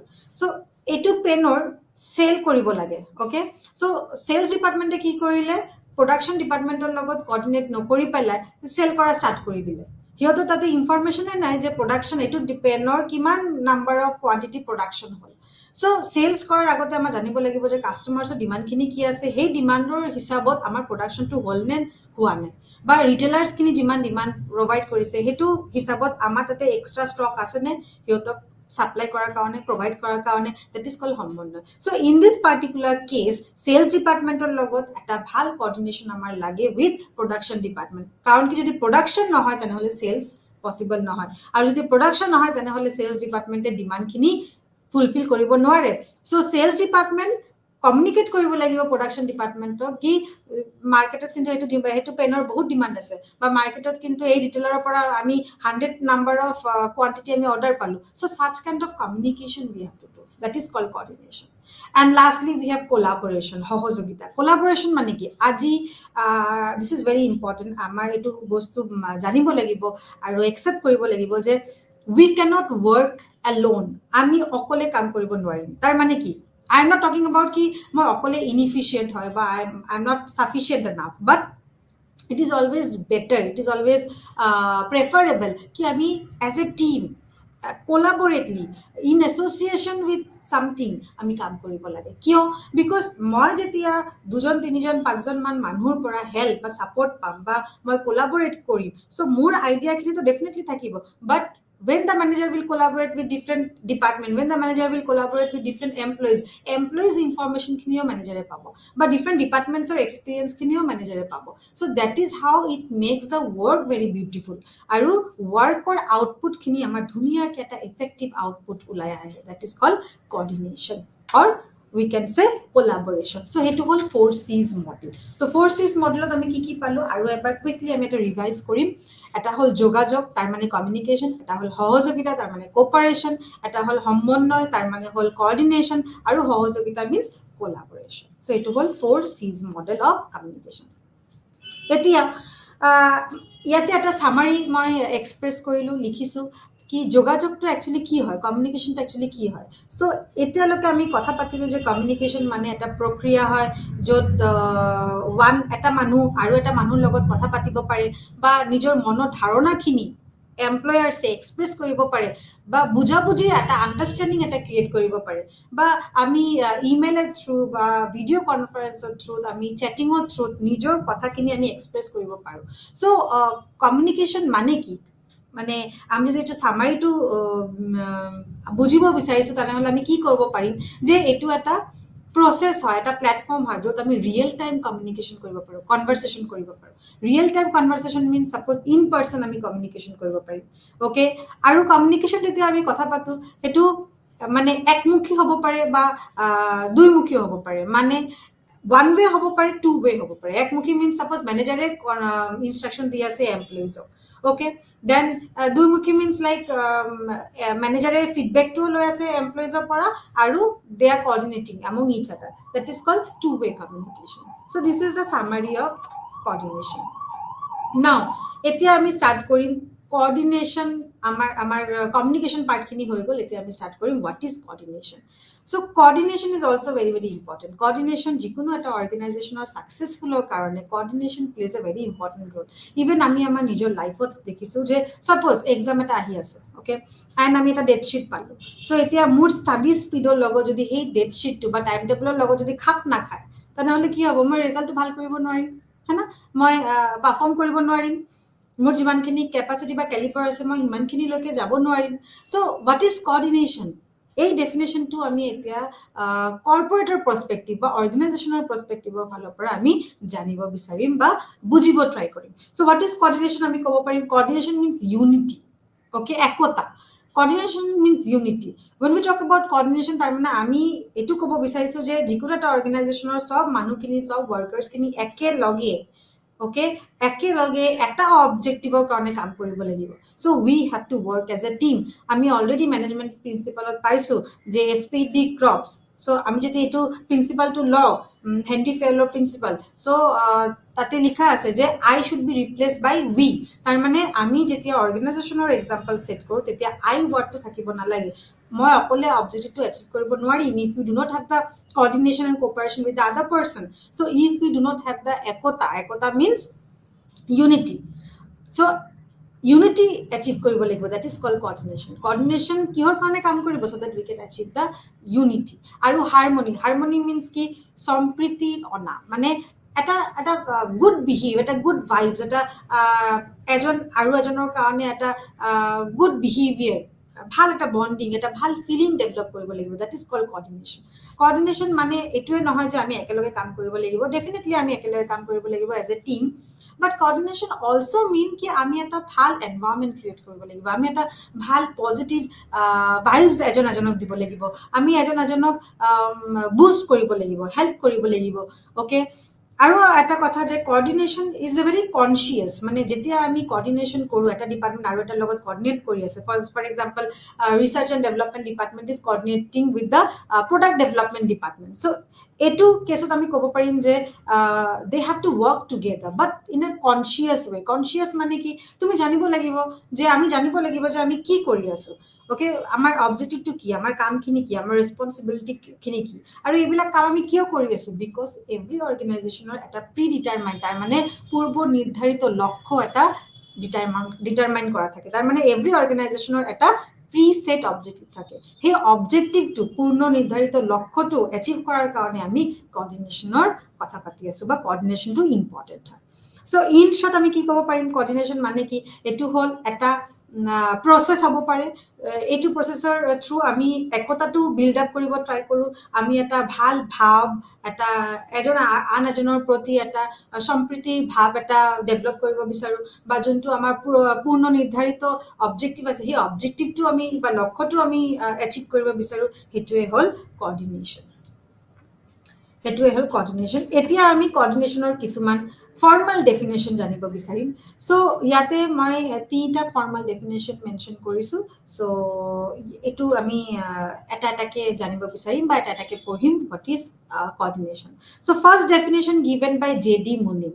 Okay, J.D. Munin কি ক'লে? So coordination is the orderly arrangement of group efforts. J.D. Munin কি ক'লে যে coordination কি হয়? সমন্বয় কি হ'ল? এইটো এটা গ্ৰুপ, মানে গ্ৰুপ এফৰ্টছ, গ্ৰুপৰ উদ্দেশ্যত আমি কাম কৰিম। মানে আমি যিকোনো প্ৰচেষ্টা চলাম কিহৰ কাৰণে? গ্ৰুপৰ কাৰণে। আমি শৃংখলা বজাই, আমি হাৰমনি মিনছ শৃংখলা বজাই আমি এটা অৰ্গেনাইজেশ্যনত কাম কৰিম, চ' দেট আমি আমাৰ আল্টিমেট যোনটো অবজেক্টিভ সেইটো যেন আমি এচিভ কৰিব পাৰিম। সেই ডেফিনেশ্যনটো কোনে ক'লে? J.D. Munin. অ'কে, চ' J.D. Munin কোনটো পইণ্টে হাইলাইট কৰিলে? J.D. Munin হাইলাইট কৰিলে যে কোঅৰ্ডিনেশ্যন মানে হ'ল অৰ্ডাৰলি এৰেঞ্জমেণ্ট। অৰ্ডাৰলি এৰেঞ্জমেণ্ট মানে যিকোনো বস্তু চিষ্টেমেটিক হ'ব লাগিব। অ'কে, আৰু আমাৰ এটাই উদ্দেশ্য হ'ব লাগিব, মানে কমন এটা অবজেক্টিভ হ'ব লাগিব। কি অবজেক্টিভ? কি আমাৰ শৃংখলা বজাই কাম কৰিব লাগিব। মানে আমাৰ এনেকুৱা প্ৰচেষ্টা হ'ব লাগিব যে আমি শৃংখলা বজাই চবে একেলগে মিলি আমি আমাৰ আল্টিমেট গ'লৰ কাৰণে কাম কৰি থাকিম। তাৰপিছত ডাল্টন মেকফাৰ্লেণ্ডে এক্সপ্লেইন কৰিছে, কি এক্সপ্লেইন কৰিছে? Coordination is the process whereby an executive develops an orderly pattern of group efforts among his or her subordinates and secure unity of action. তাৰমানে ডাৰ্লন মেকফাৰ্লেণ্ডে কি ক'লে? যে কোঅৰ্ডিনেশ্যন মানে কি? সমন্বয়ক মানে কি? এইটো প্ৰক্ৰিয়া হিচাপত ব্যাখ্যা কৰা যাৰ মানে কোঅৰ্ডিনেশ্যন মানে কি? এজন মানুহৰ লগত, মেনেজাৰে এমপ্লয়িজৰ লগত, মেনেজাৰে ৱৰ্কাৰ্ছৰ লগত কোঅৰ্ডিনেট কৰিব। কিয় কোঅৰ্ডিনেট কৰিব? এইটো মেক চিয়ৰ কৰাৰ কাৰণে যে আমি এজ এ টিম কাম কৰি আছোঁ। অ'কে, আৰু ছাবঅৰ্ডিনেটছক লৈ পেলাই গ্ৰুপ এফৰ্টছক এমফেচাইজ কৰা হ'ল। মানে মেকফাৰ্লেণ্ডে এটা কথা মেনশ্যন কৰিলে ইয়াতে, যে কোঅৰ্ডিনেশ্যন বুলি ক'লে আমাৰ গ্ৰুপ এক্টিভিটিখিনি আহিব, মানে আমাৰ টিম আহিব। আমি যিকোনো কাম একেলগে কৰিম। কিয় কৰিম? চ' দেট আমাৰ এটাই উদ্দেশ্য যে আমি যেন আল্টিমেট অবজেক্টিভটো যেন এচিভ কৰিব পাৰোঁ। অ'কে, চ' ইয়াতে ছাবঅৰ্ডিনেট মানে ৱৰ্কাৰ্ছক বহুতখিনি ইম্পৰ্টেঞ্চ দিয়া হ'ল, আৰু মেনেজাৰে হওক বা ৱৰ্কাৰ্ছে হওক চবে একেলগে আহি পেলাই আমি কাম কৰিব লাগিব। অ'কে, আৰু থাৰ্ড যোনটো মই মেনশ্যন কৰিছোঁ ইয়াতে স্ক্ৰীণত আপোনালোক চবেই চাব পাৰে, যে চাৰ্লছ ৱৰ্থে আৰু এটা ডেফিনেশ্যন প্ৰভাইড কৰিছে regarding coordination. So' coordination is the integral part, মানে বুজাবুজিৰ উদ্দেশ্যৰ কাৰণে আমি কোঅৰ্ডিনেশ্যন কৰোঁ। বাট কোঅৰ্ডিনেশ্যন কিয় দৰকাৰ? যিকোনো অৰ্গেনাইজেশ্যনত কোঅৰ্ডিনেশ্যন দৰকাৰ, চ' দেট এটা মানুহ আৰু এটা মানুহ ভালকে বুজি পায়।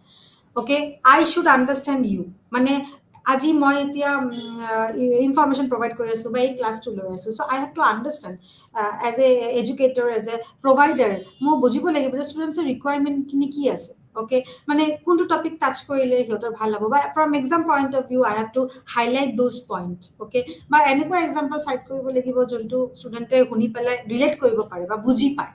অ'কে, প্ৰেক্টিকেল এক্সাম্পল চাইট কৰিব পাৰিব, চ' that I can make the things very easy. মানে এনেকুৱা হ'ব নালাগে যে আমি ঘৰত গৈ আকৌ পঢ়িব লাগিব বা বহুত টাইম আমাৰ ইয়াতে ইনভেষ্ট কৰিব লাগিব। দ্য মোমেণ্ট ইউ হিয়াৰ, এইটো ৰেকৰ্ডিং যেতিয়া তোমালোক মানে ষ্টুডেণ্টছে শুনিব, আই বিলিভ কি আৰু পঢ়িব নালাগে। শুনাৰ লগে লগে বস্তুখিনি ক্লিয়াৰ হৈ যাব, এটা ক্লিয়াৰ মানে ভিজুৱেল এটা চকুৰ আগতে ক্ৰিয়েট হৈ যাব।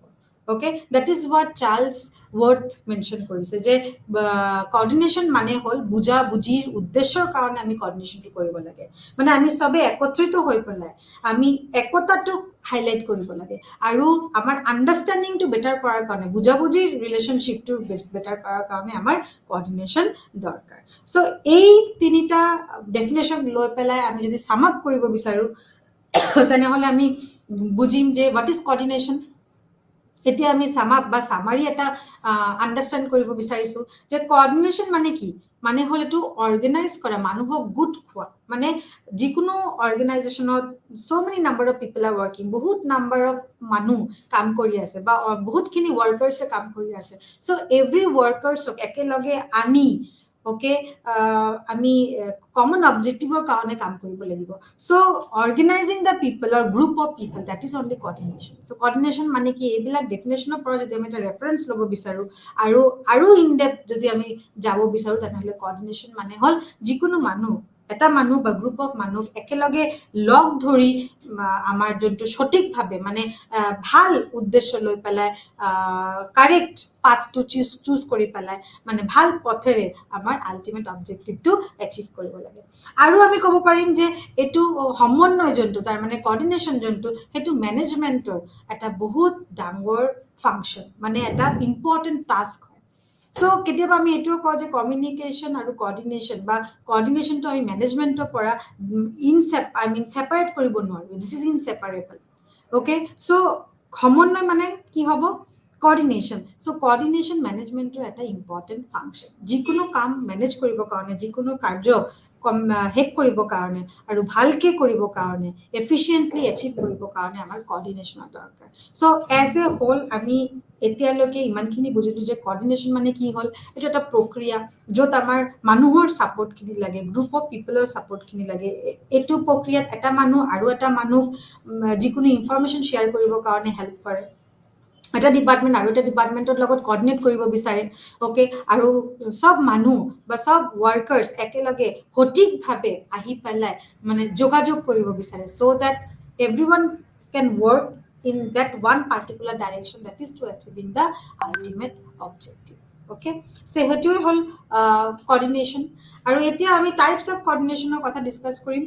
চ' ডিফাৰেণ্ট টাইপছ অফ coordination আমাৰ তাতে আছে, যেনেকৈ internal, external, vertical and horizontal. কি আমাৰ coordination আছে? ইণ্টাৰনেল কমিউনিকেশ্যন, আভ্যন্তৰীণ, অ'কে, এক্সটাৰ্নেল কমিউনিকেশ্যন, বাহিক, এণ্ড দেন ভাৰ্টিকেল কমিউনিকেশ্যন, উলম্ব, এণ্ড দেন পাথালি মিনছ হৰাইজেণ্টেল কমিউনিকেশ্যন। না এটা এটাকে আমি বুজিব চেষ্টা কৰিম। আভ্যন্তৰীণ means internal communication. What is internal communication? যেতিয়া অৰ্গেনাইজেশ্যনে নিজৰ এমপ্লয়িজৰ লগত কৰ্ডিনেট কৰে, নিজৰ ডিপাৰ্টমেণ্টৰ লগত কৰ্ডিনেট কৰে, all the task you are coordinating within the department. যেতিয়া এটা মেনেজাৰে যিকোনো অৰ্গেনাইজেশ্যনৰ কামখিনি within the organization coordinate কৰিব বিচাৰে, then it is called internal communication. Means with your employees লগত আমি কামখিনি coordinate কৰি আছোঁ। তাৰমানে ছাপ'জ এটা ইভেণ্ট এটা অৰ্গেনাইজ কৰিব লাগে, অ'কে, এটা এৱেৰনেছ কেম্প এটা অৰ্গেনাইজ কৰিব লাগে যিকোনো এটা অৰ্গেনাইজেশ্যনত, ফৰ এক্সাম্পল। চ' মেনেজাৰে কি কৰি আছে, নিজৰ এমপ্লয়িজক মাতি পেলাই ফাণ্ড ৰিলিজ কৰি আছে, এটা প্লেন আউট কৰি আছে যে okay these are the things আমাৰ কৰিব লাগে, এইবিলাক কাম আমাৰ লিষ্ট আউট কৰিব লাগে, অ'কে, এইটো মানুহক মাতিব লাগে, অ'কে, এনেকুৱা ৰিচৰ্চ পাৰ্চন আমাৰ মাতিব লাগে, আমাৰ টাৰ্গেট অডিয়েন্স কোন হ'ব, সেইবিলাক আমাৰ ডিচাইড কৰিব লাগে। দেট ইজ কল্ড আভ্যন্তৰীণ সমন্বয়। মানে যেতিয়া আমি উইদিন দ্য ডিপাৰ্টমেণ্ট কমিউনিকেট কৰোঁ with our own employees, with our own department, সেইটো হ'ল আভ্যন্তৰীণ। আৰু বাহিক means external coordination. External coordination means, now এটা কথা বুজিব লাগিব যে আজিকালি আমাৰ যুগটো বহুত ফ্ৰিকুৱেণ্টলি চেঞ্জ হৈ আছে ইভেন মই এজ এন ইণ্ডিভিজুৱেল পাৰ্চন মই নিজৰ এক্সাম্পল দিব পাৰিম যে I have also' not taken such kind of classes before হয় না but this is a new platform for me and ময়ো এইটো বহুত এনজয় কৰি আছোঁ ভাল পালোঁ এই প্লেটফৰ্মটো এক্সপ্ল'ৰ কৰিবৰ কাৰণে চ' this is a external factor চ' আমাৰ এইটো বুজিব লাগিব যে the world is changing, environment is changing, and আমাদের এটাই option আছে that we have to accept those change. Okay, that is why it is called external, because rather than accepting আমাদের আরো option নাই. We cannot say ki, technology please do not change. We cannot say Android phone please do not bring any kind of update in my mobile phone. Okay, আমি এইবিলাক ক'ব নোৱাৰিম. So this is a constant. We say ki change is the only constant factor. তাৰ মানে change এনেকুৱা এটা factor হয় বা element হয় যোনটো continuously change হৈ থাকে. Okay, so বাহিক coordination means external coordination. যিকোনো organization survive কৰিব কাৰণে external যোনটো factor আছে যেনেকৈ political factors হ'ব পাৰে, technological factors হ'ব পাৰে, governmental rules and regulation হ'ব পাৰে. So এইবিলাক factors লগত আমি একেলগে খাপ খাই coordinately চলিব লাগিব. Otherwise the organization cannot survive. Organization to survive কৰিব নোৱাৰে. Okay, because internally আমি নিজৰ এটা ডিপাৰ্টমেন্ট আৰু এটা লগত কোঅৰ্ডিনেট কৰিব পাৰে ইন্টাৰনালি আমি কিছুমান বস্তু ম্যানিপুলেট কৰিব পাৰো ইন্টাৰনালি কিছুমান বস্তু আমি নিজৰ হিচাপত বনাই ল'ব পাৰো বাট এক্সটাৰ্নাল চেঞ্জ খিনি এতিয়া ফ্যাশন চেঞ্জ হৈ গ'ল ফৰ এক্সাম্পল সো আমাৰ suppose the dress up of the people changes মানুহ এতিয়া আগৰ নিচিনা ড্ৰেছ আপ নকৰে so এভৰিওয়ান is very fashionable so আগৰ যিমানখিনি আমাৰ পুৰণি ষ্টক বিলাক আছে বা ওল্ড ষ্টক আছে সেইবিলাক যেতিয়া আমি এতিয়া সেল কৰো সেইবিলাক একসেপ্ট নহবও পাৰে বা মানুহ কিনিব নোখোজ মানে প্ৰেফাৰ নকৰিবও পাৰে হয়না that is called external সমন্বয় means external coordination then ulamba means like vertical coordination what is vertical coordination jetia ta organization level thakibo top level middle level lower level okay so top level e coordinate kori ase policy implement or karone middle level logot middle level coordinate kori ase lower level so that they can work with the policy okay that is called ulamba means vertical coordination aru next and last to amar ase pothali coordination that is called horizontal coordination the horizontal coordination mane ki horizontal mane jikono department jodi suppose duta department same level ot ase aru ei duta department same level ot thaki pela eta logot coordinate kori ase etu hol horizontal department ma agoto eta example highlight korisu je suppose sales department aru production department coordinate kori ase etu ami ki buli kom horizontal coordination horizontal er karone duta bostu amar rakhibo lagibo je department to same level or pora hobo pare okay designation to same level or pora hobo pare tetia he horizontal communication possible hoy okay so ebilak hol amar type aru ei type or upor base kori pele etia ami kisuman features coordination or kisuman features ami porim aru coordination or bikhot aru olopman ami gyan orjon korim okay so what is the features of coordination coordination or features kini ki hobo pare jete ami coordination er kotha patu amar immediately matha ahe je etu eta unity etu eta integration means teamwork etu eta unification okay synchronization of the activity tar mane jete ami coordination er kotha patu coordination is possible only when group of people are there okay individual manur logot coordination er kotha nahi so coordination koribo karone amar group of manur lage etu eta integrated efforts integrated means ekeloge mili sob keta department suppose sales department purchase department finance department sob keta departments ekeloge ahi kam koribo lagibo okay that is called coordination also ami aru eta kotha janibo lagibo jete ami coordination er kotha patu so coordination kintu ami management er logot management er pora coordination namor word khini ami kintu separate koribo noarim jikono kamok manage koribo karone amar coordination lagibo okay যদি আমি কামখিনি ভালকে manage কৰিব বিচাৰিছো তেনে হলে কোঅৰ্ডিনেশন লাগিব নহলে কি হ'ব কামখিনি আমাৰ ভালকে ম্যানেজ নহব বা কামখিনি আমি ভালকে কমপ্লিট কৰিব নোৱাৰিম ওকে আৰু এটা কথা যেতিয়া আমি কোঅৰ্ডিনেশনৰ কথা ডিসকাস কৰো এটা কথাই আমাৰ মাথাত ৰাখিব লাগিব যে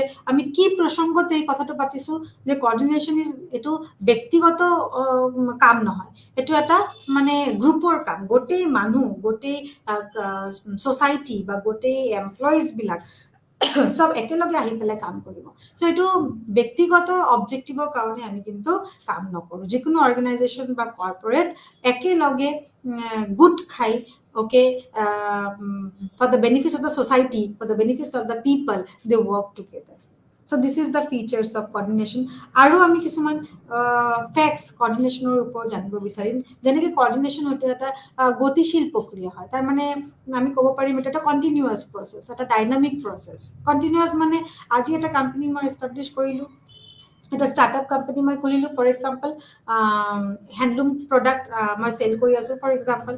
So the moment I start up this company today, okay, today is 10th October, so if I start today my startup company, so from today onwards আমাৰ coordination company চলি থাকিব লাগিব। তাৰ মানে কি coordination এটা continuous process হ'ব, হেনেকুৱা নহয় যে আজি মই সেটআপ কৰিলো মই coordination কামখিনি শেষ হৈ গ'ল, no।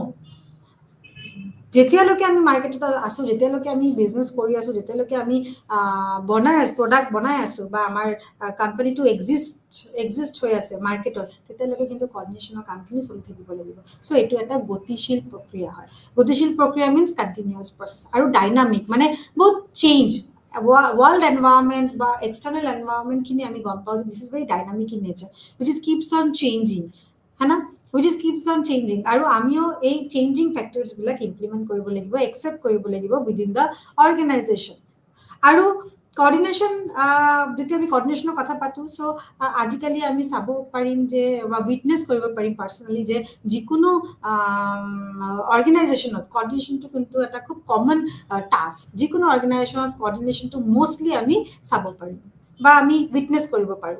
মানে এনেকুৱা অর্গানাইজেশন থাকিব নোৱাৰে যত কোঅর্ডিনেশন নাই। Every organization on an average everyone is following the part of coordination, okay. আৰু এটা কথা যে যিমান হায়ার ডিগ্রি অফ কোঅর্ডিনেশন থাকে সিমানে আমাৰ ম্যানেজমেন্টৰ কামখিনি সাকসেস হোৱাৰ ৰেটটো বাঢ়ি যায়। যিকোনো এটা অর্গানাইজেশনৰ যদি কোঅর্ডিনেশনৰ কামখিনি যদি পিকত থাকে বা হাইয়েস্ট ডিগ্ৰীত থাকে, তেতিয়া আমাৰ কি হ'ব, আমাৰ সাকসেসৰ ৰেটখিনি বা চান্সেসখিনিও বাঢ়ি যায়। আৰু এটা কথা লাষ্টলি মই এটোৱে ক'ব বিচাৰিছো যে কোঅর্ডিনেশন কি হয়, এটো এটা মানে এটা একটা রেসপন্সিবিলিটি হয়, যিকোনো একটা ম্যানেজারের একটা রেসপন্সিবিলিটি। যিকোনো ম্যানেজার যিকোনো অর্গানাইজেশনত কাম কৰিব পাৰে, বাট কোঅর্ডিনেশন এটা একটা কমন রেসপন্সিবিলিটি হ'ব সব ম্যানেজাৰৰ কাৰণে। সো যিকোনো ম্যানেজার যিকোনো ডিপার্টমেন্টৰ পৰা, যদি সাপোজ মই HR ডিপার্টমেন্টত বিলং কৰো, suppose anyone is belonging from marketing department, anyone is belonging from purchase department, okay, doesn't matter, কিন্তু ম্যানেজার হলে কোঅর্ডিনেশনৰ কামখিনি কিন্তু কৰিব লাগিব। সো ম্যানেজাৰৰ এটা প্ৰাইম ৰেসপন্সিবিলিটি কি হয়, কোঅর্ডিনেশন হয়। এতিয়া আৰু এটা ইন্টারেস্টিং টপিক আমি আজি discuss Karim, that is coordination through communication. ইয়াতে মই এটা কোয়েশ্চন মার্ক দিছো, this is the question for the learners two think কি কোঅর্ডিনেশন থ্ৰু কমিউনিকেশন এটো পসিবল হয় না। I want to raise a question. Is it possible to achieve coordination through communication? So মই এটো স্ক্রিনত ইমান বেছি লিখা নাই, বাট মই এটো ভাবিছো যে এটো টপিক লৈ পেলাই we will have a discussion, a detailed discussion, a deep discussion. So coordination through communication, coordination কৰি পেলাই সমন্বয় থ্ৰু আমি যোগাযোগ স্থাপন কৰিব পাৰোনে? Okay, that is the main question, it is the main theme to be discussed, okay. So yate ei question or answer dibo karone amar janibo lagibo je communication or key role, what is the role of communication in coordination? Communication jogajog ki kam kore, যোগাযোগৰ কি ভূমিকা, যোগাযোগে কি ভূমিকা অর্জন করে coordination achieve করার কারণে, সমন্বয় অ্যাচিভ করার কারণে। আৰু আমি এটা মিন্স বাগ থিওরি, যোনটো ম্যানেজমেন্টৰ মিন্স বাগ থিওরি, হেতু আমি রেফারেন্স বা সাইট কৰিব পাৰো to understand this, to address this question, okay. So এই কোয়েশ্চনটো বুজিব কাৰণে আমি দুটা বস্তু আমাৰ মাথাত থাকিব লাগিব বা দুটা টপিক আমি ডিসকাস কৰিব লাগিব। এটা হল যে কমিউনিকেশনৰ ভূমিকাটো কি, কোঅর্ডিনেশন অ্যাচিভ করার কারণে কমিউনিকেশনের ভূমিকাটো কি, কমিউনিকেশন কেনেকে হেল্প কৰি আছে এটা অর্গানাইজেশনত টু অ্যাচিভ দ্য কোঅর্ডিনেশন, আৰু মিন্স বাগ থিওরি আমি ডিসকাস কৰিম, okay. So one by one, first হল role of communication in coordination. Communication মানে কি, যেতিয়া এটা অর্গানাইজেশনৰ ম্যানেজাৰে নিজৰ ইনস্ট্ৰাকশনখিনি, ডিউটিজখিনি, ৰেসপন্সিবিলিটিজখিনি, ওকে, অবজেক্টিভসখিনি, ৰোলছখিনি ধুনীয়াকে ওয়ার্কার্সক বুঝায় বা এক্সপ্রেস করে, তেতিয়া ওয়ার্কার্সৰ কাৰণে যিকোনো কাম কৰিবৰ কাৰণে বস্তুটো বহুত ক্লিয়ার হৈ যায়। আনলেস এন্ড আনটিল ওয়ার্কারে ইনস্ট্রাকশন যদি নাপায়, unless and until the worker gets an instruction from the workers. Jodi workers e command kini instruction kini manager pora na pai then hole workers bila ketia ba in some situation we can sabo paru je they are idle, they are sitting idle, or maybe they are blank, they do not know ki koribo lage. Okay, so in that case, to make the workers work properly, workersক ভালকে কাম কৰাৰ কাৰণে, workersক ভালকে train কৰাৰ কাৰণে, workersৰ expectation খিনি, কেপাবিলিটিজ খিনি, হিয়তৰ skill খিনি বুজিবৰ কাৰণে আমাৰ কি দৰকাৰ? কমিউনিকেশ্যন দৰকাৰ। এটা ম্যানেজাৰ, যিকোনো অৰ্গানাইজেশ্যনৰ ম্যানেজাৰ সাবঅৰ্ডিনেটছৰ কেপাসিটি বিলাক, স্কিল বিলাক জানিব লাগিব। যিকোনো ম্যানেজাৰ ৰেসপন্সিবিলিটি এলোকেট কৰাৰ টাইমত জানিব লাগিব যে সেই পাৰ্টিকুলাৰ এমপ্লয়িজৰ কি কাম বা কি স্কিল বা এক্সপেৰিয়েন্সটো কিমান বা কোৱালিফিকেশন কিমান বা এক্সপাৰ্টাইজ কোনটো ফিল্ডত আছে সেই পাৰ্টিকুলাৰ এমপ্লয়ি গৰাকী। So manager have to understand this, and this is possible through communication. Eta manager jikunu আমি কব পাৰিম ওয়ার্কার্সক বা এমপ্লয়িজক জানিব পাৰিব অনলি থ্ৰু কমিউনিকেশন। যদি ম্যানেজারে ভালকে কমিউনিকেট করে তেনেহলে সাইকোলজিক্যাল একটা ট্রানজিশন হব, ম্যানেজারে সাইকোলজিক্যাল এক্সপেক্ট খিনি বা এলিমেন্ট খিনি জানিব পাৰিব। ইভেন ওয়ার্কার্সেও ম্যানেজাৰৰ এক্সপেক্টেশন বিলাক বা ম্যানেজারে কি কব বিচাৰিছে সেই বস্তুখিনি জানিব পাৰিব। আৰু মিন্সবাৰ্গ থিওৰি ইয়াতে মই সাইড কৰিছো। সো মিন্সবাৰ্গ থিওৰি এটা ম্যানেজমেন্টৰ বহুত এটা ইম্পৰ্টেন্ট থিওৰি হয়। সো মিন্সবাৰ্গে কি ক'লে যে মিন্সবাৰ্গে হাইলাইট কৰিছে যে যিকোনো অৰ্গানাইজেশ্যনৰ সাকসেস ৰেট খিনি ম্যানেজারের উপর ডিপেন্ড করে। If you have an expert, if you have an efficient managers, then definitely the organization is going to success or survive. Okay, so যিকোনো অর্গানাইজেশন সার্ভাইভ করার কারণে, সাকসেস করার কারণে আমার কি দরকার? আমার ম্যানেজার দরকার, ইফেক্টিভ ম্যানেজার দরকার, এফিশিয়েন্ট ম্যানেজার দরকার। আৰু মিন্সবাৰ্গে সেই ম্যানেজাৰৰ রোল খিনি ডিফাইন কৰি দিছে। So manager to become an effective manager, যিকোনো কোম্পানী, যিকোনো অৰ্গানাইজেশ্যনৰ কিছুমান কাম কৰিব লাগে। কি কাম কৰিব লাগে? ইণ্টাৰপাৰ্সনাল ৰোল থাকিব, ইনফৰমেশনাল ৰোল থাকিব আৰু ডিসিশনাল ৰোল থাকিব। যিকোনো ম্যানেজাৰৰ তিনিটা ৰোল পাৰফৰ্ম কৰিব লাগিব, ইণ্টাৰপাৰ্সনাল, ইনফৰমেশনাল আৰু ডিসিশনাল। ইণ্টাৰপাৰ্সনাল ৰোল খিনি মিনিংটো কি হ'ব?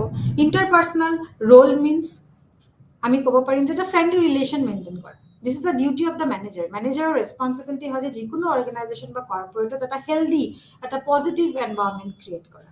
ওকে, আৰু আমি ক'ব পাৰিম informational role.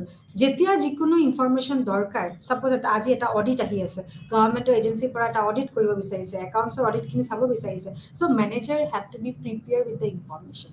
Informational role means all the manager must have the proper information with them, irrespective of the department. যিকোনো ডিপার্টমেন্ট রিলেটেড ইনফরমেশন গভর্নমেন্টে বা প্রাইভেট এজেন্সিজে বা interested stakeholders like customers হ'ব পাৰে বা ইনভেস্টার্স হ'ব পাৰে, যিকোনো মুহূৰ্তত যিকোনো টাইমত সিহঁতে ইনফরমেশন সার্চ কৰিব পাৰে বা খুজিব পাৰে। সো সেইটো সময়ত ম্যানেজাৰে ইনফরমেশন ওয়াইজ ৰিচ হ'ব লাগিব। Means manager must have proper information.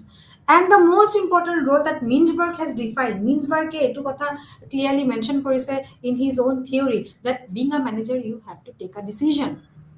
This is the most critical, we can say critical task of every manager. So all the managers have to take certain decision in some circumstances. Okay, so these are all situational based decisions. So Mintzberg has said that interpersonal role, informational role and decisional role have to be performed by all the managers.